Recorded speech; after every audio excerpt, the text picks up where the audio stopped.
بسم الله الرحمن الرحيم. اسم ديالي الدكتور سعيد نافع، رئيس الجمعية المغربية للعلاج الوظيفي.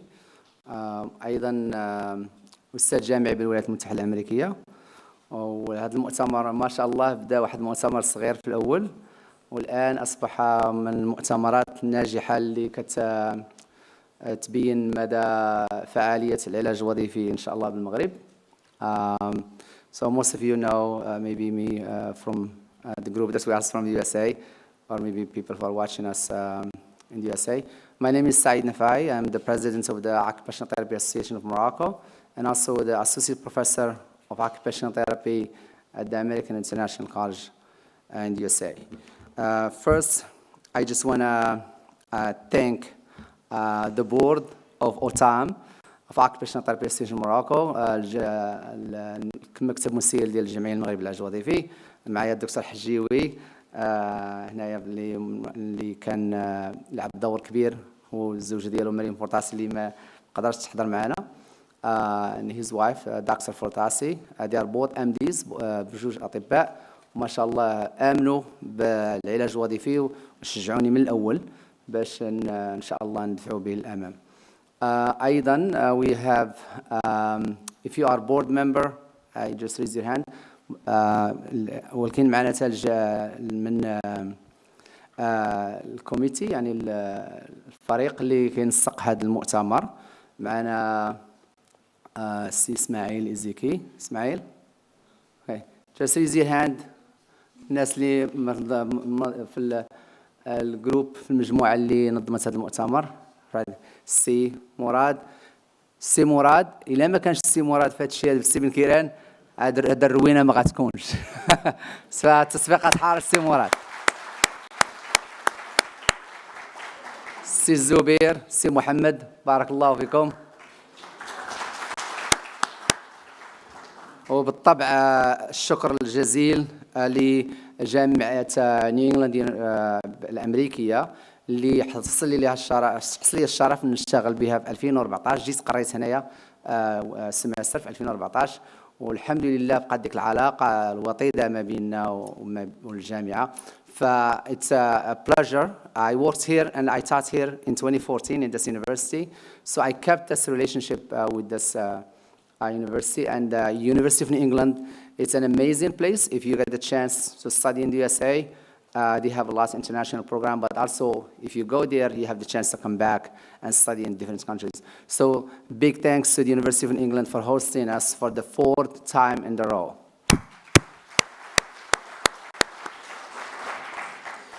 أيضا I will like to thank الإسبت المعهد العالي للمهن التمريضية بالرباط اللي كندرس به سنويا، والطلبه ديالي هنايا اللي تخرجوا، كاين اللي منهم تخرج، كاين اللي باقي طلبه.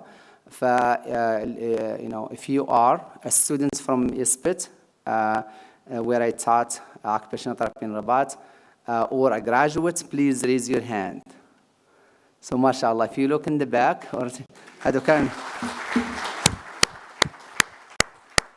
ما شاء الله هادو الشعلة ديال العلاج الوظيفي بالمغرب. فتخيل ما كان حتى شي واحد، والآن ما شاء الله كثروا، إن شاء الله يكثروا أكثر. So we will be starting shortly for those who are watching us live. غير المؤتمر الآن كيشوفوا ناس مباشرة من العالم كامل. يعني على قناة يوتيوب. هذا علاش كنهضر بالعربية والإنجليزية. أيضا على رأس الإسبيت كنشكر الدكتور محمد بوعزاوي اللي دائما كيرحب بنا، الدكتور رشيد فارس، مدام أمينة، والأستاذ حمي، الأساتذة كاملين اللي في الإسبيت دائما كيرحبوا بنا. and رئيسة الجمعية الفيدرالية للعلاج الوظيفي maybe she's watching us from World Federation of Occupational Therapists, the president of WFOT. She just sent me a message and she thanks. She wanted to be with us here, and she said this. She said, thinking about you today, hope the conference goes well. Please pass on my greetings and well wishes to everyone for an enjoyable and successful conference. full of learning and networking. So proud of all the achievement that occupational therapy in Morocco has achieved to date. The future is full of possibilities with strong professional identity and leadership. All my best thoughts and prayers are with you.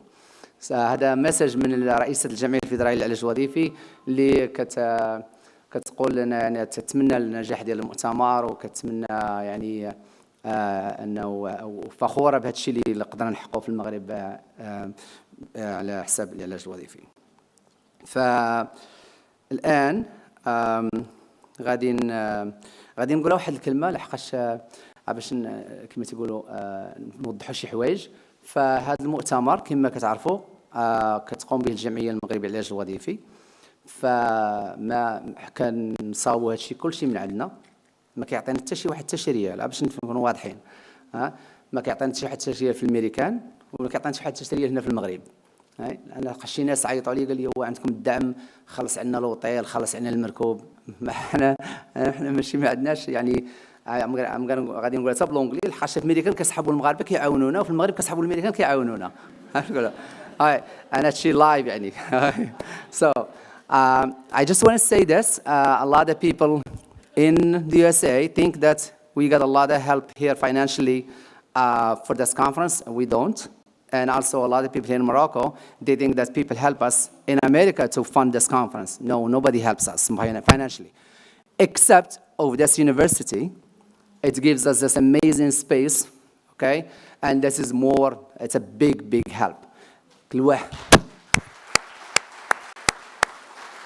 الوحيدين اللي كيعاونونا بزاف يعني فهما هاد الجامعه هذه اللي كتعطينا هذا المكان ما شاء الله نديروا فيه هذا. وهذه الخدمه ديال السي بن كيران والسي انور ماجد نائب رئيس الجامعه، فهذه الخدمه كامله كيقوموا بها فكتكون يعني العمل اكثر من الفلوس.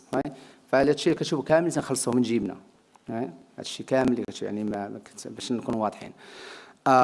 الان غادي نقدم لكم من بعض الطلبه ديالنا في العلاج الوظيفي. معنا مريم ومعنا هبه اللي غادي يقدموا اول محاضره. انا انيتا هاملتون اللي هي من استراليا. انيتا ما قدرتش تجي معنا ولكن سجلات المحاضره ديالها وغادا نديروها دابا.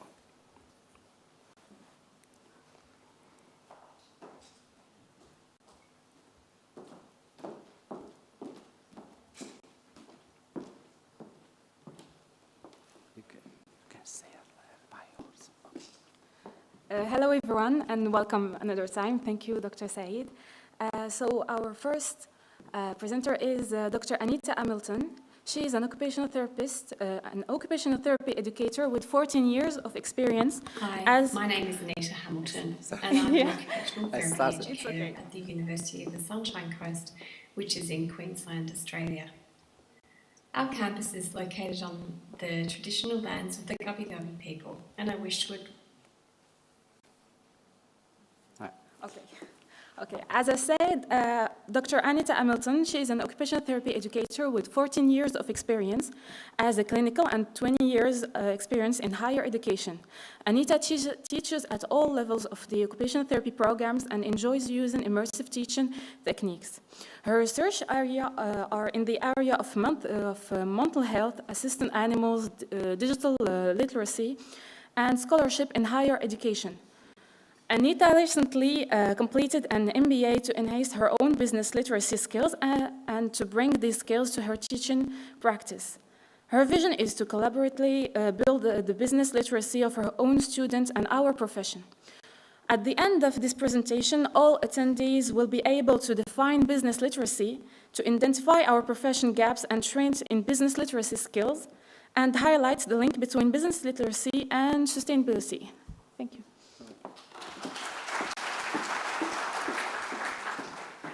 غير احتراما للوقت وحنا بدينا شويه معطلين على حساب فكل شيء عنده البروغرام. عندنا يعني في التليفون ديالك ممكن غادي نفرق واحد الورقه اللي فيها البروغرام الكود، غادي غير تسكاني الكود وغيخرج لك البروغرام كامل في التليفون ديالك. فربحا للوقت ما نبقاوش نقراو كاع داك الشيء اللي فاهمو، غنقول الاسم وشنو غادي يدير بريزنتيشن باش تربحوا الوقت.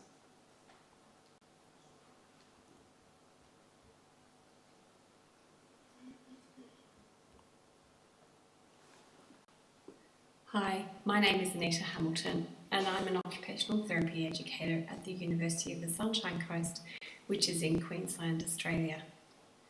Our campus is located on the traditional lands of the Gubbi Gubbi people, and I wish to acknowledge their continuing connection to land, air and water, and pay my respects to their elders past, present and emerging. I'd also like to acknowledge any other Indigenous persons attending this conference today. In this presentation, my aim is to promote reflection and discussion by exploring these areas. My first aim is to explore business literacy. My second is to explore our profession's gaps and strengths in business literacy. And before I finish, I'd like to discuss the connections between business literacy and sustainability. So what is business literacy, and is it important to occupational therapy? Is it about understanding finance and economics? Is it about leadership and management? Is it about products, services, marketing? Or perhaps business literacy is about managing human resources? These are all important components of business literacy. In fact, they combine to create the scaffolding for good business practice, which is also referred to by some as the iron triangle. These words are synonymous with terms we frequently use in occupational therapy. Access is synonymous with equity. Quality is synonymous with effectiveness. And cost is synonymous with efficiency. There is a growing call for healthcare practitioners to develop business literacy skills. Business literacy is important because the delivery of equitable, effective, and efficient services in complex and highly regulated healthcare environments requires strategic leadership and management. Healthcare managers are responsible for governance and leadership, infrastructure, financing, engagement, and communication. But effective health sector leaders need to understand the context of healthcare and to be able to respond to internal and external factors that impact the organisation.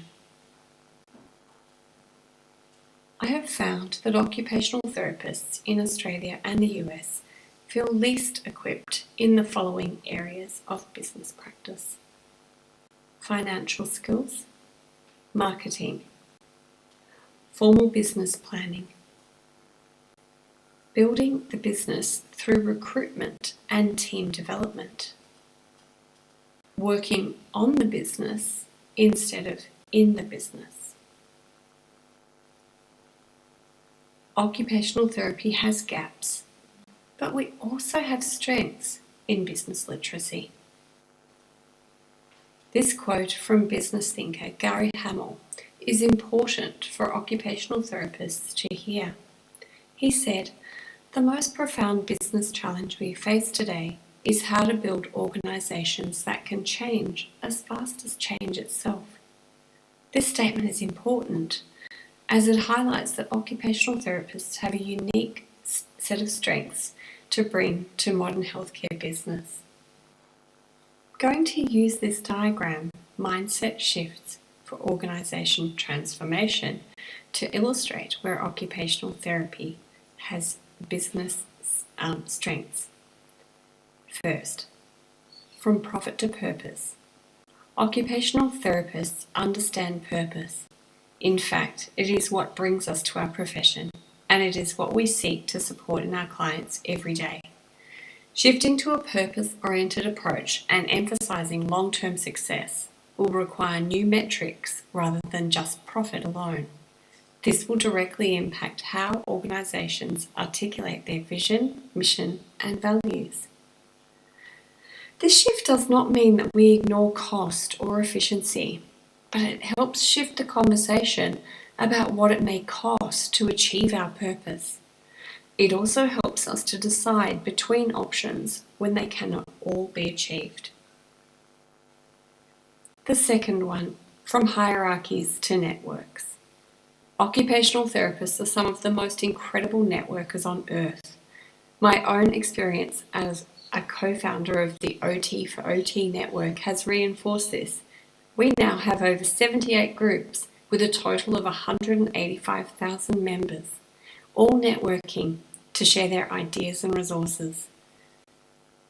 The WFOT is another example of our incredible capacity to empower through our networks. The third area, from controlling to empowering. As occupational therapists, it is our role to empower our clients to achieve their goals. Therefore, we can bring this mindset to the business table as well. We can be business managers or team leaders who empower their team. The benefit of this is that team members will want to go the extra mile and bring an innovative and problem-solving mindset to work each day. The fourth area is from planning to experimentation. This one might be a bit tricky for some occupational therapists, as so many of us love to plan. However, we are also creative. Therefore, as occupational therapists, we can use creative ways to trial new approaches, but we also need to collect data to assess if the approaches work or not. Remember the component of the iron triangle called quality? It's still important. And then the fifth area is from privacy to transparency. Privacy of patient data, health information, and commercial and confidence information remains very important. However, transparency aligns with client-centered practice and person-first and strength-based approaches. In business, this also aligns with transparency about finances, big decisions, and changes in direction that impact purpose. These mindset shifts for organisations highlight that occupational therapists have strong business literacy for modern and progressive organisations, and we need to use these skills in our leadership roles in healthcare services. In their classic book, Blue Ocean Strategy, Chan Kim and Renee Morburn coined the terms red ocean and blue ocean to describe the market universe. Blue ocean strategy is the simultaneous pursuit of differentiation and low cost to open up a new market space and create new demand. It is about creating and capturing uncontested market space, thereby making the competition irrelevant. It contrasts with red oceans, which are all the industries in existence today, the known market space. In red oceans, industry boundaries are defined and accepted, and the competitive rules of the game are known. Blue Ocean Strategy aligns with the 5 mindset shifts outlined previously and provides a link between business literacy and sustainability. Blue Ocean Strategy can align with the iron triangle using the 5 mindset shifts outlined previously. Creating equity through transparency and empowerment rather than control. Building effectiveness through experimentation and networking. Focusing on purpose rather than cost and profit, which will drive focus and in turn improve efficiency. These approaches are supported through the development of business literacy skills in finance and economics, management and leadership, human resources, marketing and governance. Development of these skills will support the sustainability of individuals, teams, organisations, and our profession. Business literacy is multifaceted and evolving, and it is important to occupational therapy. In this presentation, I've outlined important components of business literacy, including finance, economics, marketing, human resources, and leadership and management. These combine to create the scaffolding of good business practice. I've explored the gaps in business literacy while also highlighting occupational therapy's innate strengths in modern business management. These strengths are our ability to empower transparency, experimentation, networking, and purpose. Finally, I've identified that there is a link between developing business literacy skills in occupational therapy and the long-term sustainability of the profession. I look forward to questions and discussion. Thank you.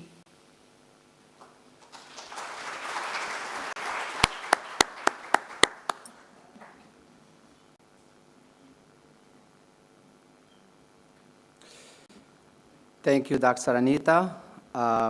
So Dr. Anita will be with us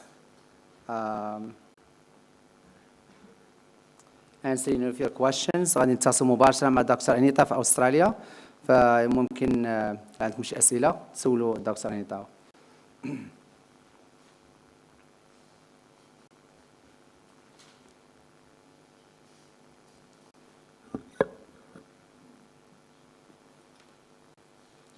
Dr. Anita, how are you?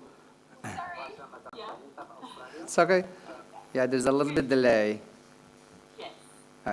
I know it's too late there in Australia. We thank you very much for this, and مأخرين بزاف في أستراليا. Thank you very much for that was a good presentation. Anybody has a question? أي سؤال? Anybody has a question?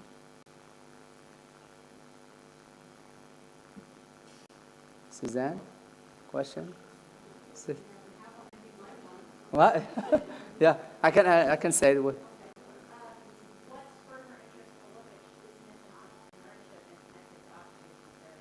Did you hear that? No. No. Okay. Say it again. What? What was your interest in business and entrepreneurship?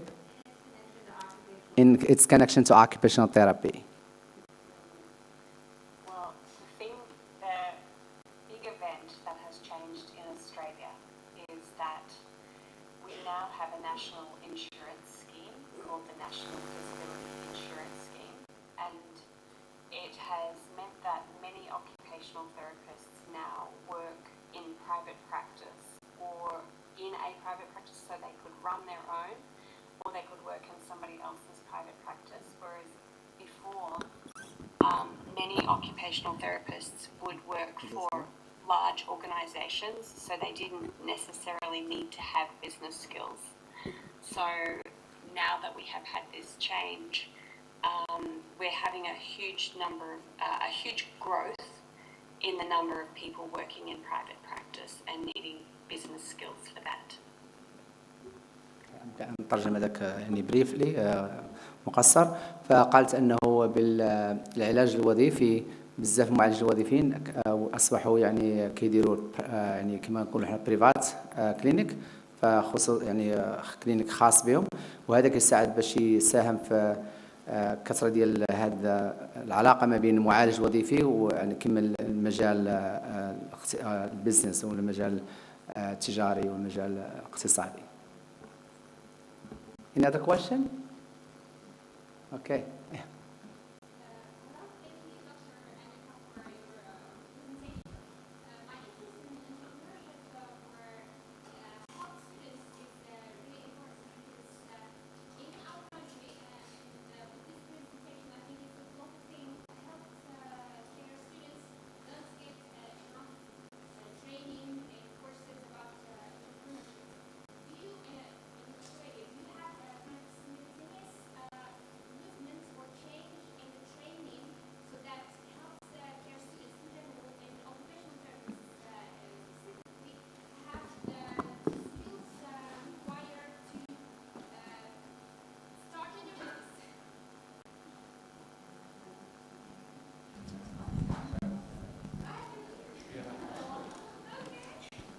So we give it a microphone, and then you can hear her now. Oh, it's weird to speak to volume. I wanted to start with thanking you, Dr. Anita, for your presentation, and I admire the fact that you are interested in entrepreneurship as a healthcare provider and as an occupational therapist, I think. My question is that, do you have kind of a simultaneous change in accuracy in trainings and programs for healthcare students so that they have the required skills to start their own business right after their graduation? Thank you. Is your question, do we have that? Yes, do you have that? Not yet, no. Oh. I thought we're the only ones. So But what we're doing is we're actually talking to people in industry now about what they think should be included in the degree program and then what should be added after graduation as further education for occupational therapists. thank you.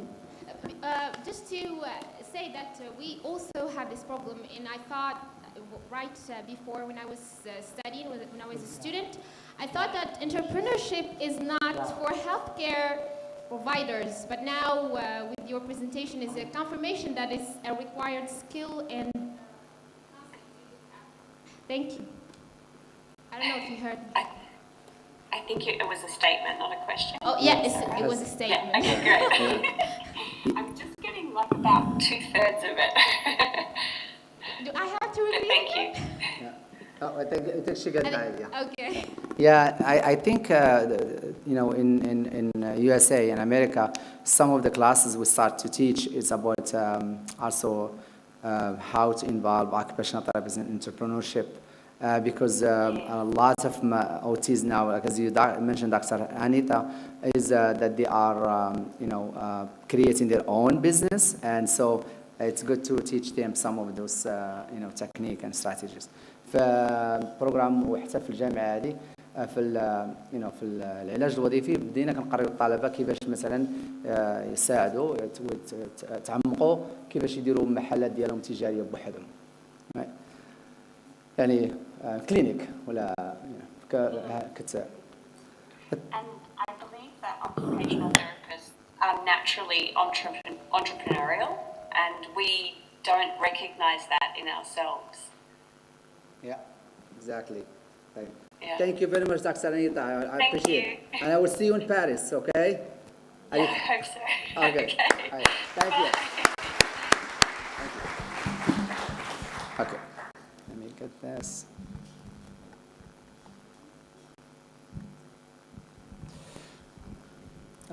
Yara, you are next. I know that you are after, but there is another presenter who couldn't come.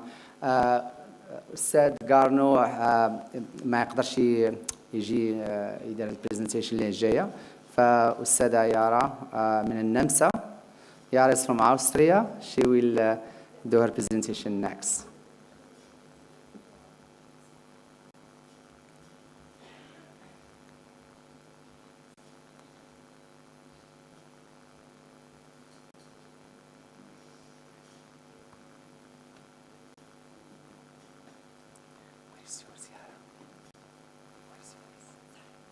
What is yours here?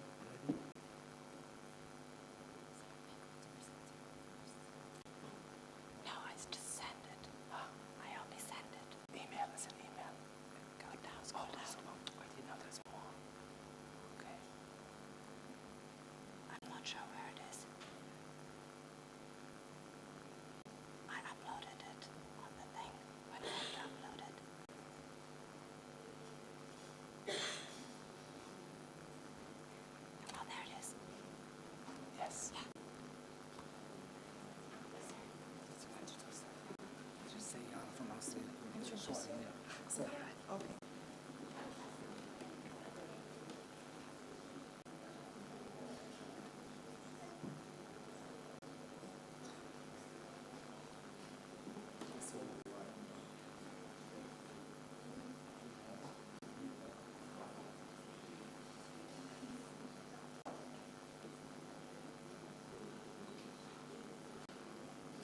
Welcome again, ladies and gentlemen. So this is our second presenter, Yara Peterko, on the title of All Aboard, Generating Rehab Workforce Capacity Through Collaborative Interprofessional Education.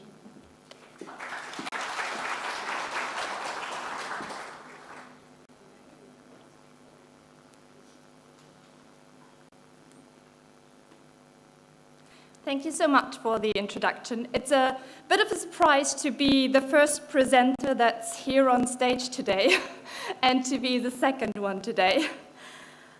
So as mentioned, my name is Yara Peterko. I am from Austria, but at the moment I'm living in the channel between France and England. I recently moved to a little tiny island with only 600 people living there. And I joined the team of Physiopedia, which I'm going to talk about today, and they are working on education for interprofessional health profession, and that's a work I can do remotely, which I'm really glad for, because as I said, on the tiny island with 600 people, there aren't so many other options. Physiopedia is part of a huge project called the Relab HS project. The letters RE stand for rehabilitation, the L is learning, the A acting, the B building for healthcare systems. Because in a lot of healthcare systems all around the world, it's all about first response and emergency, and not so much about rehabilitation yet. But there are so many people around the world who benefit from rehabilitation because they have an injury, a disease, or any sort of disability that is impacting their lives. And for them, it's not just about the first response and the emergency. It's about rehabilitation to live the life to the fullest and to be part of society and participate. And so the main goal of this project is to support healthcare systems all around the world, especially in low-income countries and low-middle-income countries, to integrate rehabilitation into their healthcare systems. And it's based on the three areas: learning, acting, and building. So the first part is the learning. It's about research, generating knowledge, sharing this knowledge with different partners and stakeholders. Acting, helping them to get started, and then the building also with providing them with accelerator grants so that they can actually start implementing the rehabilitation. Here you can see a list of the different partners. So as you can see, it's 2 universities are part of this project and also different organizations. So it's an international project that's funded by USAID. Physiopedia, Physiospot, and Physioplus all belong together. Physiopedia is the organization I'm working for. They are a database with free articles and a lot of research, and I already heard from students yesterday, from the students from the US, that they are actually using this platform to look up things. I see summed up. So it's kind of like a Wikipedia for therapists, and it's called Physiopedia because it was, the owner is a physiotherapist, and she started this with the intention that it's being used for physiotherapists.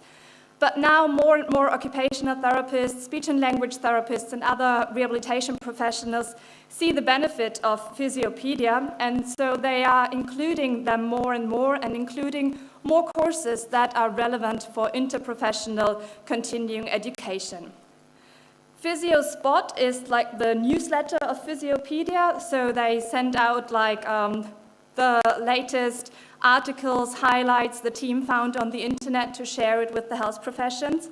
And PhysioPlus is a large online learning platform, and it's going to be renamed, so it's actually going to be called Plus, to make it more inclusive for other health professionals and to make sure it's not just for physiotherapists, but also for occupational therapists, speech and language therapists, prosthetists and orthotists, rehabilitation nurses, so anyone who's involved in rehabilitation of people all around the world.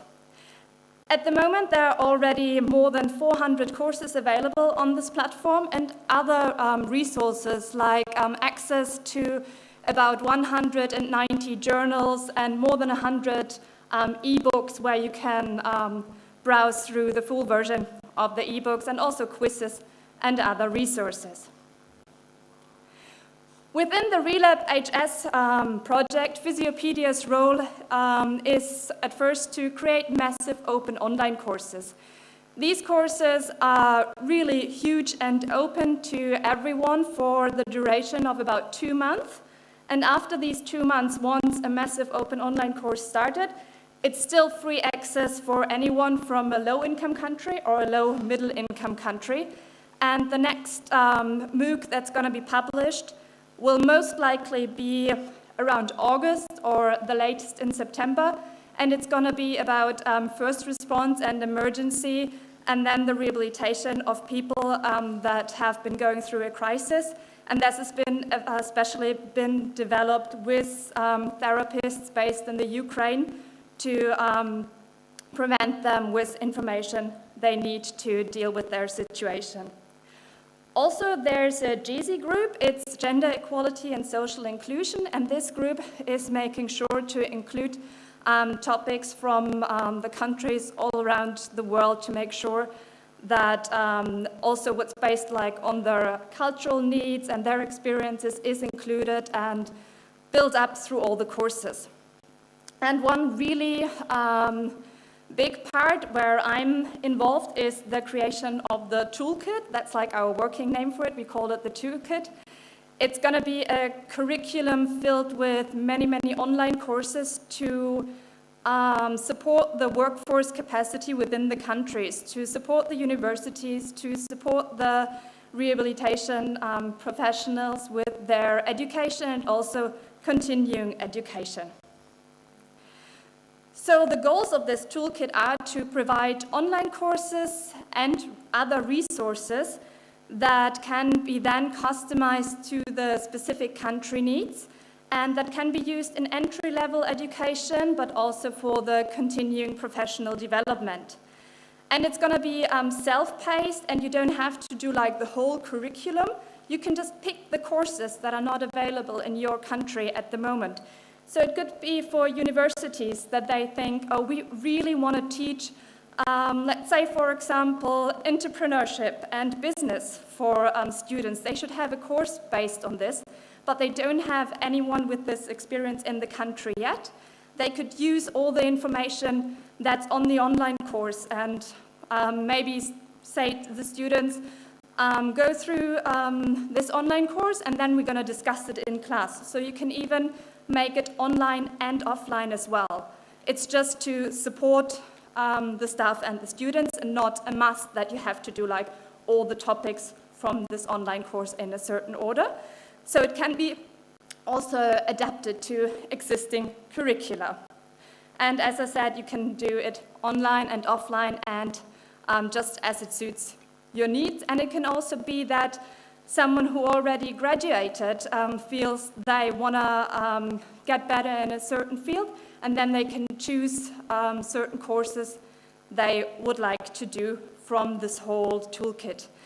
And as it's called toolkit and not just curriculum or course content, we're going to have classes there as well, like train the trainer, train the user, and to give examples how you can do a discussion in class, what exercises you could do. So it's not just the online courses that are going to be there.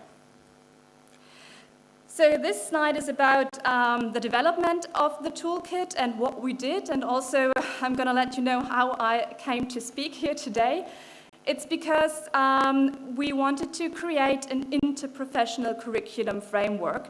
So we looked at curricula all over the world, from speech and language therapists, occupational therapists, physiotherapists, and prosthetists and orthotists, and looked at their courses and mapped them to a huge curriculum. So for those of you who might know the CanMed roles, it's the different roles a GP can have, but also a lot of occupational therapists have transformed it to their profession. So as an occupational therapist, you are a team player, a manager, a health advocate, a communicator, so you have many different roles. And we used that for the headings in our framework, and then we listed all the different skills and courses there are in the curriculum, and then we took the curriculum and mapped every single course to the framework we created to see what are the classes that are taught all around the world within all the professions, because we wanted to create a toolkit that can be used in every country, because some countries, they don't have occupational therapy, they don't have speech and language therapy, they maybe don't have physios, maybe they have just a general rehabilitation practitioner. So we wanted to make sure that this toolkit can be used by everyone. And so we created this general list of courses, but then every course is going to have a special section that highlights the specialty of every profession in this section, and also case studies from all the professions. And what we did then, and that's how I got in contact with Saeed again, we met first time 2016 at a WFOT council meeting, and this time I got in contact with him to interview him about Morocco, to see what the needs are of occupational therapists in Morocco, what kind of courses they already have, what kind of courses they would like to have, if it would be, what barriers there might be for taking part in online courses and so on. And I didn't only interview Saeed, I had interviews with many, many OTs all around the world, and so did my colleagues from the other professions. And so what we did then is to map all the information from the interviews as well in our framework.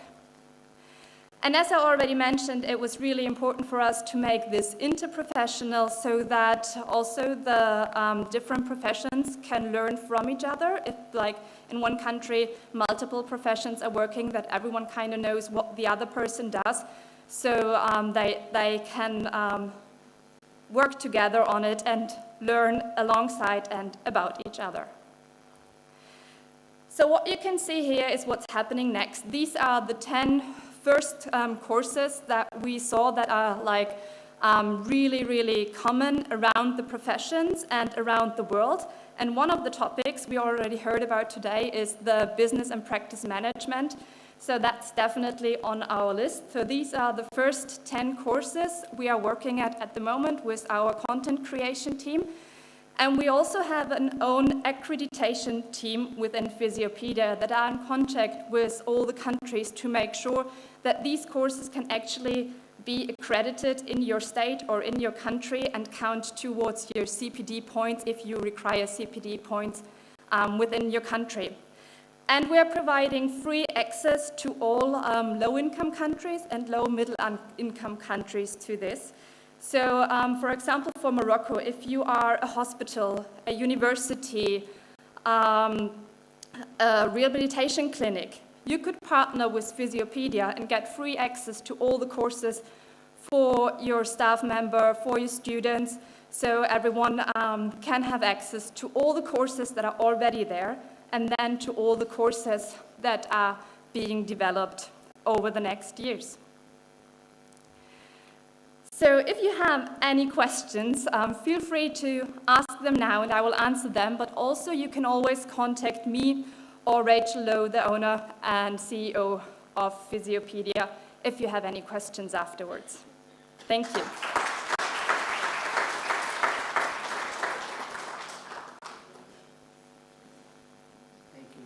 Thank you, Yara, very much. Thank you for this great presentation. غير ملخص لهالشيء اللي قالت يارا بالعربية، ونشوفوا النكست بريزنتر. يارا صديقة من نامسا، تلاقينا في اللي قالت يعني تلاقينا في كولومبيا 2016 واحد المؤتمر العالمي، ومن هناك بقات واحد العلاقة ديال التعامل وتلاقينا عاوتاني في جنوب افريقيا في 2018 في المؤتمر العالمي. وكنا بقينا كنهضروا خدمات مع هذه الشركه اللي خدات منحه كبيره من يو اس ايد من امريكا، وجاو صاوبوا هذا الفيزيوبيديا، صاوبوا واحد البروغرام اللي يعطي يعني دروس وكيفاش تخدم مع الناس يعني في السبيش ثيرابي، يعني في النطق، في في الفيزيكال ثيرابي العلاج الطبيعي وفي العلاج الوظيفي. وهذا الشيء هذا فكيعطيوه فابور، يعني ان شاء الله غادي ننشروا المعلومات في الجمعيه ديالنا، فممكن تحصل على الدروس كامله يعني فابور. وممكن يعني اي واحد هنا كيخدم مع الناس اللي عندهم اعاقه ولا الناس، فممكن تحصل عليهم بفابور ان شاء الله. يعني you can get access to this for free. Hi. Thank you. Any question? I will be here all day, so you can also just, during a break, come to me and ask me questions. Thank you.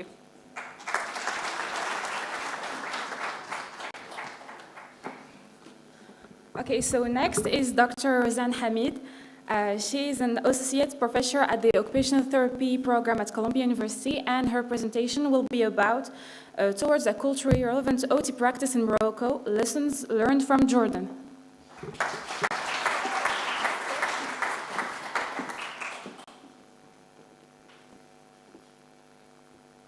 صباح الخير.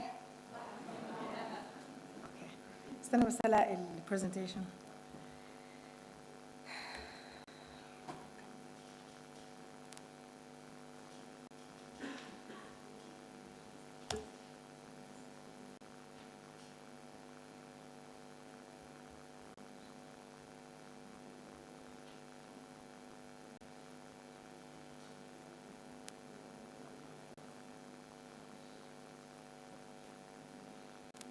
بصير اتحرك ولا لازم اضلني هون؟ ما اقدرش اضلني هون، بصير اتحرك؟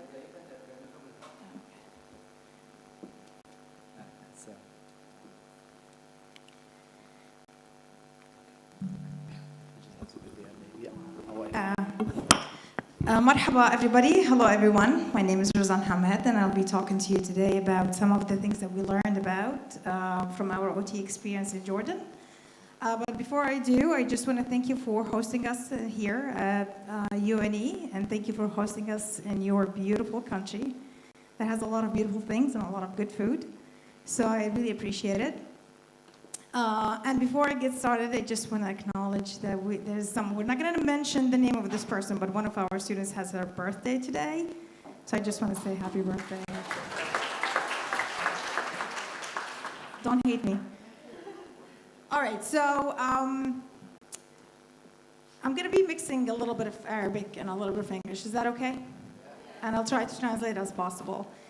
And I will be talking to the students. Who's the students in the room? OTs. Okay, that's great. So I will be talking to you directly because this is my message to you, and hopefully our experience in Jordan will help you get this going in Morocco, okay? And before I start, I'll be asking like two teams in the presentation for questions here, okay? So who is the Arab group here? Anyone who's Arab, raise your hand. كل العرب، وين العرب؟ Okay, ارفعوا ايديكم, okay? Your team A. ماشي؟ صافي؟ Okay. Non-Arab, raise your hand. Okay, your team B. ماشي? Okay, great. So my talk today about, again, our experience, I'll give you a little bit of background. I graduated from the very first batch in Jordan. We were the first OT in the Middle East and Africa. There were no OTs whatsoever. So our journey was not very, it had a lot of unanswered questions. And I'm going to start with, which may sound, again, like it's all about food these days, with grape leaves. And I asked Saeed before I come, is grape leaves something common? إيش بتسموه هذا؟ ورق العنب. تعملوا ورق عنب هون؟ See? Okay, so in my Jordan, ورق العنب is a hit. Okay? It's a really big deal. And also, there's a cultural component to it, and it's not just the food. It's how different cultures look at grape leaf. And I'll tell you why. Grape leaves is something very popular, right? Everyone, team B, do you know what grape leaves are? Had you had grape leaves before? Okay. Team A, had you had grape leaves before? أكلتوا ورق عنب قبل هيك؟ فريق ألف. Okay. Do you know how it's made? Team A, do you know how it's made? تعرفوا كيف تعملوها? Okay. Team B, do you know how to make it? Okay, so let me just tell you, it's a very complicated process. First, you'll have to pick up the leaves, then you have to boil the leaves, then you have to stack the leaves, then you have to fill the leaves, then you have to cook the leaves, okay? And with that process comes a lot of intricacies to the process. يعني فيها كتير تعقيدات العملية. Okay? Now, a good Jordanian cook would have to make these grape leaves stuffed in the perfect way, the perfect size, and only in the perfect size. If you stuff the grape leaves too much, that means you're not a good cook. I'm specifically talking. Oh, thank you. I get enough credit. I'm specifically talking about women. Women in Jordan, and I imagine the rest of the Arab culture, they are in charge of cooking, correct? Is this the case in Morocco too? هل النساء هم اللي بيعملوا طعام? Okay. So in Jordan, and true story, if a girl is not capable of showing off her cooking skills, would be to roll the grape leaves in a perfect shape and size, because that shows attention to details. It shows appreciating her cooking skills. Okay? Anyone from Jordan here? Oh, probably the only one in Morocco. Okay, so you can see, if you look at the Greek grape leaves, and this is again from like so many experiments that I've done, every time I go to a Greek place in the US, the grape leaves are stuffy, they're bulky, and they don't have meat inside them. At least these are the places that I tried. Turkish grape leaves I haven't tried, but they look so pretty, so I just put them on the slides. The Jordanian grape leaves is usually mixed with zucchinis, which is the kusa. شو بتسموا الكوسة هون؟ قرعة؟ هي هاي. So we always mix them with that and some potatoes, tomatoes, بطاطا وبندورة. شو بتسموا البندورة؟ شو؟ هي هاي. And the Iraqi grape leaves. Anyone Iraqi in the house? Iraqis? No. Okay, so they looked completely different. And then the Lebanese grape has. Any Lebanese here?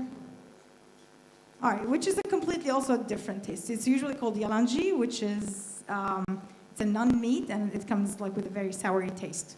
Okay, all of these are variations of one specific food.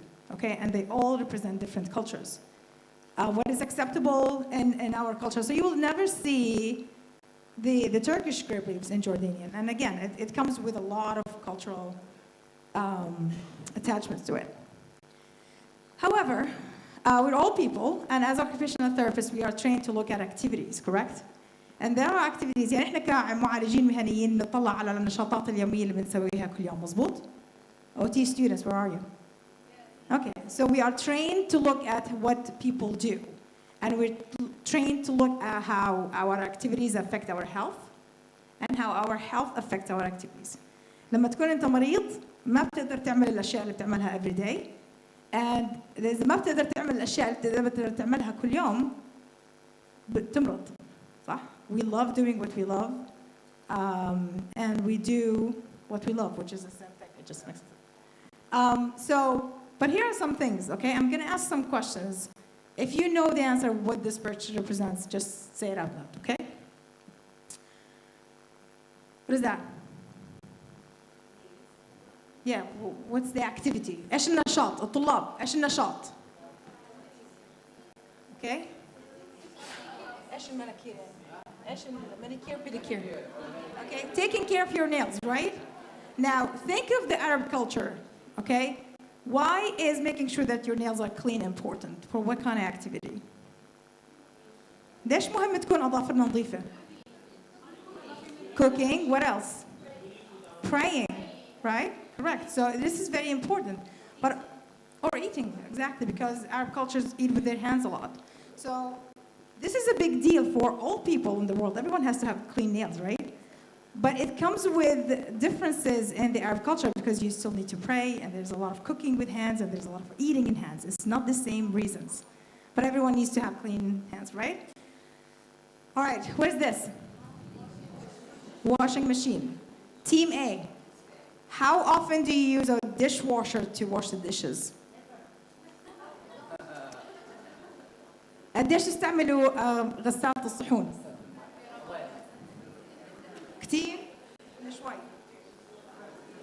Okay. Team B. How often do you wash the dishes on your own? Fine, that's a biased question. But everyone washes dishes somehow, right? Okay, what is this? Team A, how commonly do you see people playing soccer? اوكي قديش تلعبوا كرة قدم هون؟ كتير ولا شوي؟ Okay, Team B, how often do you see people playing soccer? Half. Okay, نص نص. مش كتير، شوي. Because football, what we call here football, which is soccer in the non-Arab culture, it's actually, it's the football here. And this is the popular sports. So all these activities, gardening, this is another thing, okay? Everyone plants, and we all love plants, and we love flowers. بنحب الطبيعة, بنحب النباتات.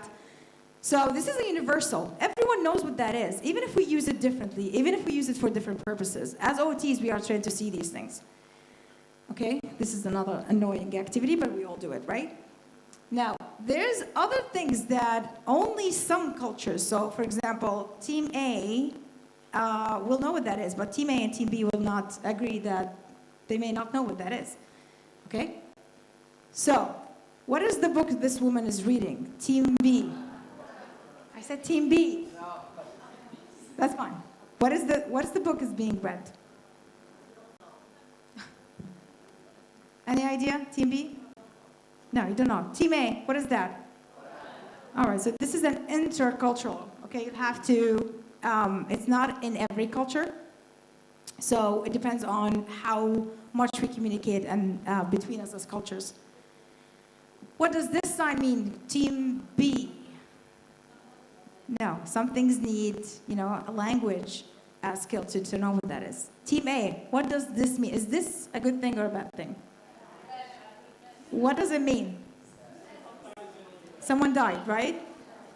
Is that all it says? Is there something you do when someone dies? What do you do? Facebook? I was thinking that Aza, but Facebook also works. So it's the funeral, okay? It's a sign that everyone sees. If you see,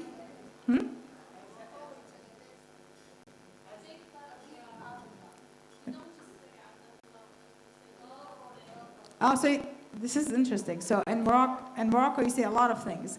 In Jordan, if we're going to announce that someone died, we just say this and say who that is, okay? But we both know what this is. What is this place? Okay, is it a big deal or a small deal in this culture? It's a big deal. So you have to be in this culture to understand what that is.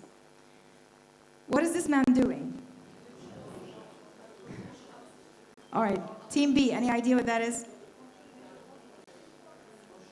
Right, so to prepare for the prayers.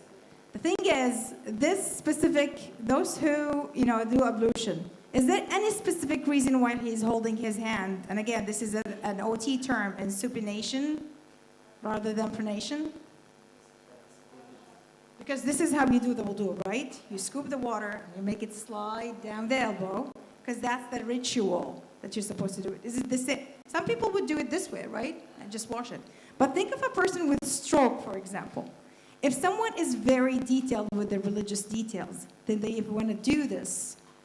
They won't be able to do this. Do you know how hard it is for a person with stroke? So as an OT, you really have to pay attention, not because of the activity itself, but because of the cultural component to it. All right?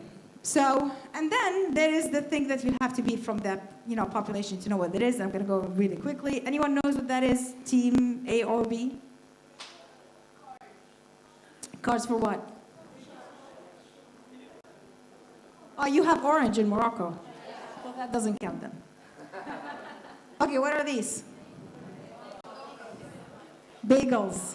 They're not bagels, but good try. Team A, do you know what these are? Do you know when you serve them? متى بتعملوهم هذول؟ Okay. They call it the sponge. Well, this is كعك العيد in Jordan. And again, this is a cultural symbol. Anyone? I don't know how this system works in Morocco, but anyone knows what this is? Okay. The team B, do you know what this is? Who said gas? Oh, you're not team B. Yes, a propane tank. So this is, how things are in Jordan. So you can see, anyone know what the significance of this? This is a staple tray in every Jordanian house. Everywhere you go. أي بيت أردني بتدخله لازم تلاقي هاي الصينية لأنه this is very symbolic to our culture. We have this as, as pepper and salt. You know what this is? What kind of coffee? It's Turkish coffee, but we all call it coffee, right? Did I lose you? There's a lot of chatter in the room. This is the shisha. So again, as bad as this sounds, this is again a very common, I was talking to our students the other day, it's a very common thing to see in a Jordanian house. I know in Morocco, is it a good thing to have shisha or like a taboo thing? No. Well, in Jordan, anyone can proudly have shisha. And this is, I'm embarrassed to say that, but this is the cultural reality of things. Okay? So, let me get back to this. I mean, I know you never give me enough time, Saeed, so I'm just going to take my time.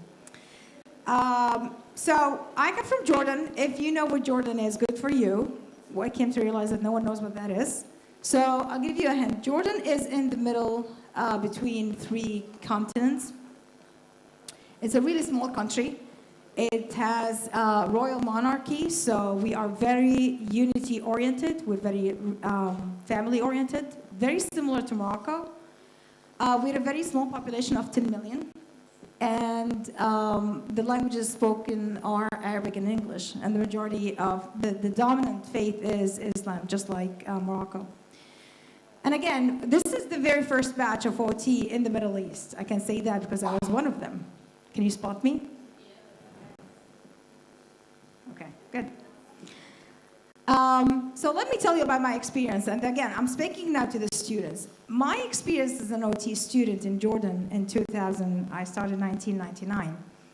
When we looked at things, all the textbooks that we used were written in English. Okay? One of the very simple exercises we will be given is try to talk to somebody, a patient, and ask them for their interest. So we looked at something the American students or the team B will be very familiar with this is, right? The interest checklist is the most simple thing you'll go through, and it's one tool out of a big model. So we saw things. Oh, this is way too small.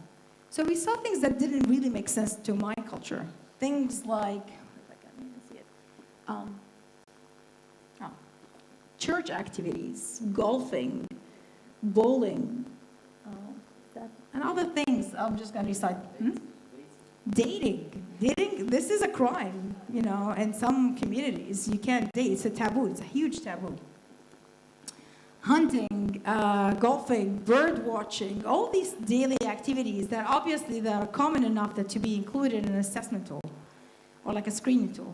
We didn't have them. So this is how we used to take an assessment tool. We'll take it, we'll sit with the client, and we'll be just scratching off what we cannot ask and then stick to the things we asked.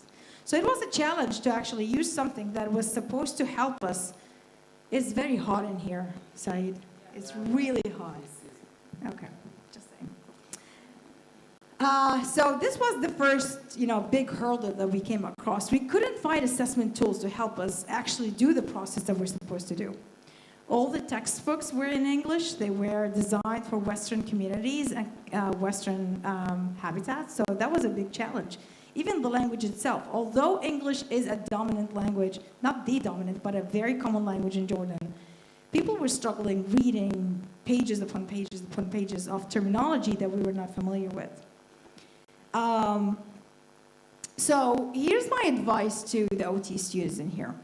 These are some of the things that you can do to start making OT up and rolling in Morocco.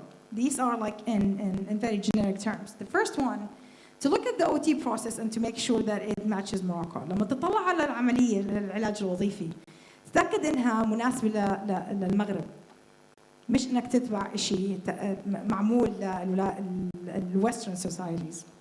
And I'll give you one example. Evidence-based practice and research لازم تتعاون مع باحثين في الOT يقدروا يساعدوكم.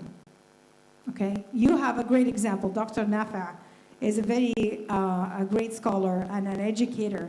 Use his expertise and use his skills to help you establish a good research profile in the country. It's going to be very small steps, I can tell you. It's going to be very baby steps for this, because research is challenging, especially when there's no research in the area whatsoever. Also, here's a piece of advice. Work with PT, work with nursing, and work with physicians. To get this going, as they say, is rise on the shoulders of giants, because this is how you get bigger. The OT here, it reminds me of when we graduated, no one knew what OT is. Even my parent, he thought I give massages to people. He was actually very against the idea. It's like, no, my daughter does not do massages. And to him, like, بنتي ما تعملش مساج. أنا بنتي ما تعمل مساج لحدا. What؟ احكي كله بالعربي. لما أنا تخرجت من العلاج الوظيفي ما كان حدا يعرف شو العلاج الوظيفي. حتى أبوي كان يحكي إنه لا أنت ما تشتغلين مساج، ما فيش حدا تروحيش تمسجي ناس. تعرف شو المساج؟ أوكي. وبالتالي كان ضد الفكرة تماما يعني. بعدين أنا فهمته وحكيت له إيش الموضوع، بعدين وافق، حكى ماشي الحال. أوكي.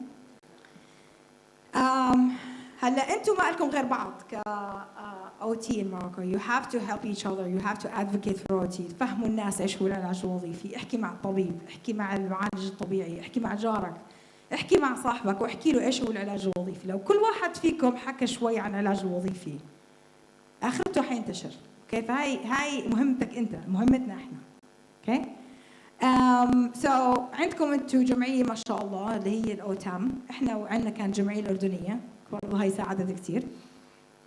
في هلا بلش بدول الخليج زي الكويت والسعودية لسه في جمعيات كمان، تعامل معهم وانشر spread the word about your community. Also شوفوا ايش في اشياء زي الفيزيو what is Yara? The resource that Yara just talked about, the Physiopedia. This is a great resource. إذا تقدر تاخذ free access library زي هيك. This will help you be a better occupational therapist. Okay? And also always check الجمعية الأمريكية للعلاج الوظيفي أو AOTA, because it has also great resources. I'm not going to go through this because it's too hot, but what I'm saying is always make sure that the process is culturally relevant when it comes to this. الطلاب درستوا هذا بالمدرسة؟ OT students. The OT process.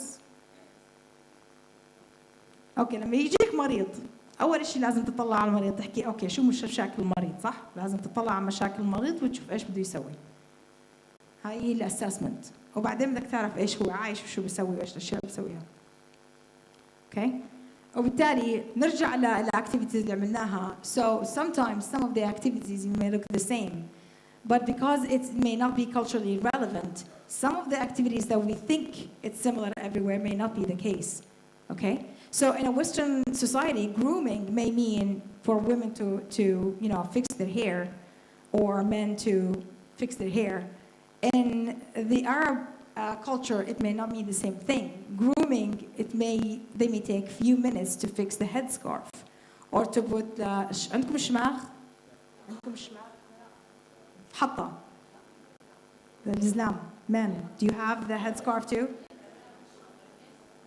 All right. So, it's good. So grooming may mean different things. Make sure that you have the assessment tools that actually assess these activities. So what does it look like in Morocco? And make it yours. Make an assessment tool or adapt an assessment tool that will fit these needs. Again, this is very technical, but evaluation in our process has to be culturally relevant. It has to make sense to your client and to the community that you're serving. just going to go end up really quickly. The last one specific example that I used that helped a lot of OTs in Jordan, which is adapting something called the activity card sort. The activity sort card is a أداة or assessment tool. It helps the client sort out activities that they used to do before they get sick, during they continue to do, and they stopped doing altogether after getting sick. Okay? So تعطي المريض a group of pictures، تعطيه صور وتطلب منه ورجيك شو الصور اللي عنده فيها مشاكل. Instead of talking, they tell you how it looks like. This could be great to overcome language barriers. إذا ما عندك مشكلة ما تحكي مع المريض. It depends. So it's a great tool. I highly recommend this tool just because of that visual piece, because it overcomes literacy problem, it overcomes cognitive problems. Sometimes it's easier for someone to show you what they're talking about, especially if there's any cognitive problems, or any, especially with patients with stroke, Alzheimer's, all of these, they may need a picture instead of just describing what the problem is.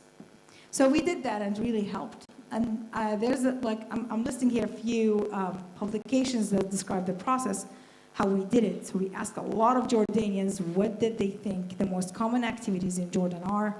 We went through a very long process of sorting them out, ranking them, re-ranking them, sending back to the participants and seeing if they agree that these are the common. So we went through a lot of processes until we came up with new activities that were not present in the original activity card sort. Some of the things we found they're very irrelevant to Jordan. They're even inappropriate in Jordan, so we took them out. And some activities we found that they don't exist in the activity card sort. Most of them, we actually created a whole domain in the assessment tool, and that was for religious activities. It's a big deal in the Arab culture to pray. It's a big deal to take care of someone you love. It's a big deal to respect the prayer and go to the prayer. All these religious activities is a central part of our lives that didn't even exist in the activity card sort.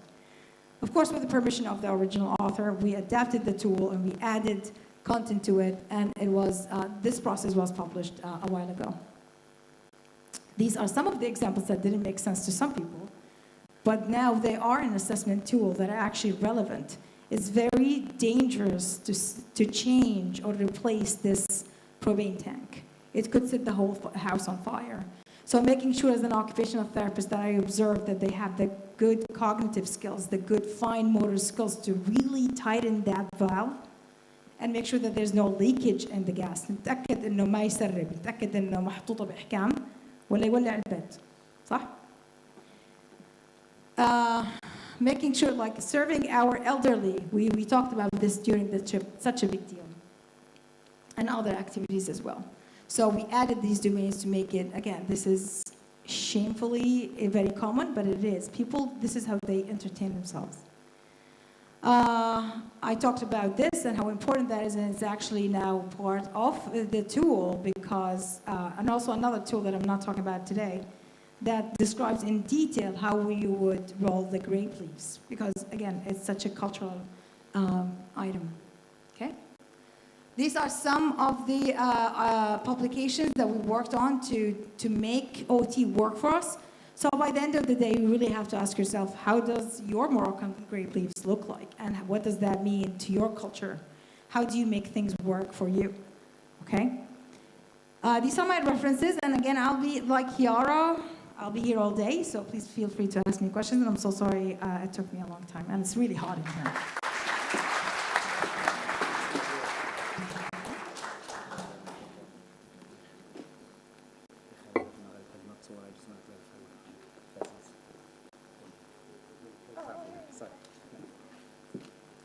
I just want to apologize, with the Moroccan map. المغرب من طنجة إلى القويرة. If you see the logo of OTAM, so it's all. شوفوا حسب الأوطام اللوجو ده OTAM الحمد لله عاملين الخريطة المغربية كاملة. هذا فقط خطأ من الدكتورة رزان. When you Google, yeah, just when you Google, it just people don't even know the issue. But الحمد لله she actually asked me, هي سألتني المرة الجاية ناخذ الطلبة على الصحراء لأن عاوزة تروح على الصحراء المغربية. والله والله العظيم. And the students are there. I didn't even know that there's a mistake in the map, but blame Google. I apologize if that offended anybody. Just saying. أنا آسفة إذا إيش أنا آسفة إذا أزعجت أي حدا فيكم.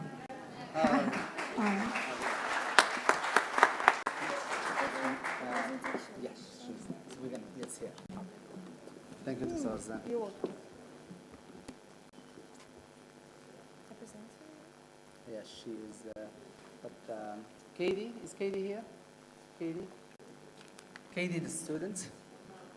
Oh, no, Katie, Sabrina, maybe. Sabrina will presenting with, yeah. You're going to do it with Dr. Rochelle? You're going to talk or is it the poster? Is it the poster? Okay. All right.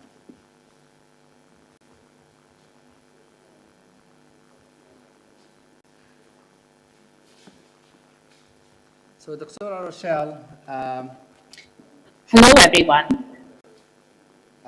she is an American, she's originally from India, وكانت حتجي معانا بس تأخرت لها الباسبور لأن جواز السفر جددته وتأخر عليها يعني للأسف ما قدرت تجي معانا فبعثت المحاضرة بتاعها إن شاء الله يعني we're gonna play it.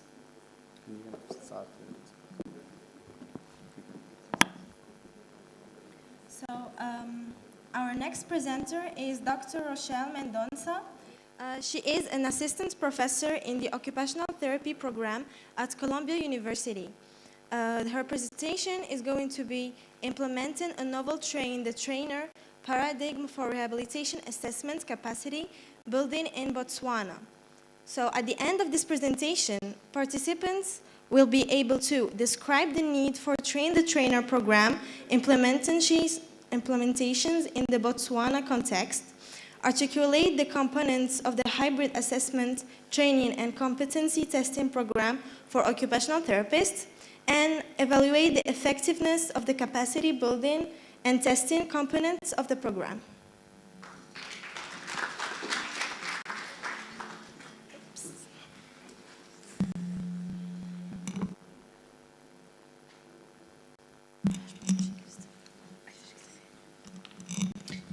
Hello, everyone. I'm excited today to present at the 4th Annual Conference of the Occupational Therapy Association of Morocco on implementing a novel train-the-trainer paradigm for rehabilitation assessment capacity building in Botswana. This program is a collaboration between Columbia University and the University of Pennsylvania in the United States, and an interdisciplinary team of rehabilitation, engineering, and healthcare professionals from Botswana. I am Rochelle Mendonça from Columbia University, and my student Sabrina Zhang is with you right now. All of our key collaborators on this program are listed on this slide. Briefly, the objectives of this presentation are to describe a train-the-trainer program implementation in the Botswana context, articulate the components of the program, including training on the assessments and competency testing, and to evaluate the effectiveness and present it to you of this program. So what is a train-the-trainer program? It is typically a cost-effective method for sharing evidence-based practices and have been and can be used in many different professional fields. The premise of a successful implementation of a train-the-trainer program is that experts of a chosen field train other individuals in a similar profession or for relevant skills, and then those individuals disseminate their knowledge to other professionals in that field. So generally, experts train the trainer, and then the trainer trains other professionals. There are an increasing number of programs nowadays that are utilizing train the trainer around clinical knowledge, public health knowledge, and in healthcare fields. For instance, in 2019, the World Health Organization held a 3-day workshop in Geneva to teach officials from different countries all over the world on key components to create and deploy influenza vaccines in the case of a pandemic. Another study by Ruiz et al. Was interested in investigating if the train the trainer paradigm could be used to teach robotic techniques for colorectal surgeries. And they asked professionals if they were interested in integrating this into curriculums. There was generally very high interest and agreement that these types of programs would provide professionals with more opportunities to learn such specialized techniques. There was a recent systematic review done that supported the use of train the trainer paradigms and stated that it helped disseminate a significant amount of knowledge to others. But it also highlighted that there were no studies that were done that evaluated the trainer's ability to deliver that knowledge to others. So in our program, we overtly wanted to address this gap. So we held workshops and observed the trainers sharing their knowledge with others in their field. And this was done specifically in Botswana. So I briefly want to give you a review of Botswana. Botswana is an upper middle income nation with universal health care. There is an increased prevalence of disabilities in Botswana due to both communicable and non-communicable diseases. They also have a high prevalence rate of HIV, with about 19.9% of their population between 18 months and 49 years having HIV. Recent studies have found that HIV is a high risk factor for stroke, and up to 40% of individuals living with HIV at some point will develop acute neurological complications such as infections and stroke. Africa has the highest rate of stroke in the world, affecting about 316 people per 100,000 individuals. Stroke survivors frequently have motor and cognitive complications and impairments. In Botswana, there is a shortage of rehabilitation staff that have the knowledge and are certified to conduct appropriate assessments post-stroke and provide care. Our train the trainer paradigm was designed to address the gap between rehabilitation service needs and resources in Botswana. Currently, there's a lack of qualified professionals to address the rehab needs and train new rehab professionals. Current healthcare needs in Botswana also demand that we develop innovative and different methods of meeting needs, including use of technology like robotics. However, again, there are no training programs to train therapists in how to use technology. So this program that I'm going to present today was targeted to meet some of these needs. Our Train the Trainer program included 2 phases. The intent of this program was to train occupational therapists in conducting standardized assessments and to provide them with evidence-based practices on how to use these assessments to track outcomes. All participants were given literature to read about the assessments and their implementation in practice. Phase 1 was conducted in January and February 2021. This was originally intended to be in person, but we had to move it to a hybrid format. It included a motor assessment and a cognitive assessment workshop, both of which were done virtually. It also included a robotic assessment workshop, which was conducted in person. 5 occupational therapists were recruited from Botswana who were trained during this phase 1 program. After the workshops were completed, the 5 trainers completed competency testing with 3 different clients with stroke, where they administered all of the assessments they learned on those clients, and they were evaluated for competency. After phase 1 was completed, a 2-day workshop was held in April 2021, which was phase 2 of the program. In phase 2, the trainers who were trained in phase 1 ran the workshops and trained others. This is often a missing component that many train the trainer programs don't implement. Occupational therapists, physical therapists, clinical psychologists, students, and engineers participated in this phase 2 training workshop. Each day had 3 different workshop choices. They could either go to the motor assessment workshop, the cognitive assessment workshop, or the robotic training workshop. Prior to practicing the assessments, the participants were given literature to read about the assessments, and they were also given a PowerPoint lecture about them. Participants in the phase 2 sessions could either practice their assessments on each other or on one client with stroke who volunteered to be in the workshop. The motor assessment workshop was done on 2 days. Day 1 included 3 different assessments: the Ashworth scale, which is used to measure muscle spasticity in clients with neurological conditions. The second assessment was the Barthel and the modified Barthel index, which is used to measure performance in ADLs, specifically feeding, bathing, dressing, grooming, bowel and bladder, etc. The third assessment was the Lawton Instrumental Activities of Daily Living scale, which is a self-report of an individual's ability needed for independent living. It measured the ability to use the phone, to shop, to prepare food, to do housekeeping, laundry, transportation, etc. A second motor training workshop covered the Fugel-Meyer assessment, which evaluates the motor function of a client post-stroke. It specifically tests for reflex activity, coordination speed, and lower extremity balance. It has 5 domains and 155 items that are tested. The areas that are covered are motor function, sensory function, balance, range of motion, and pain.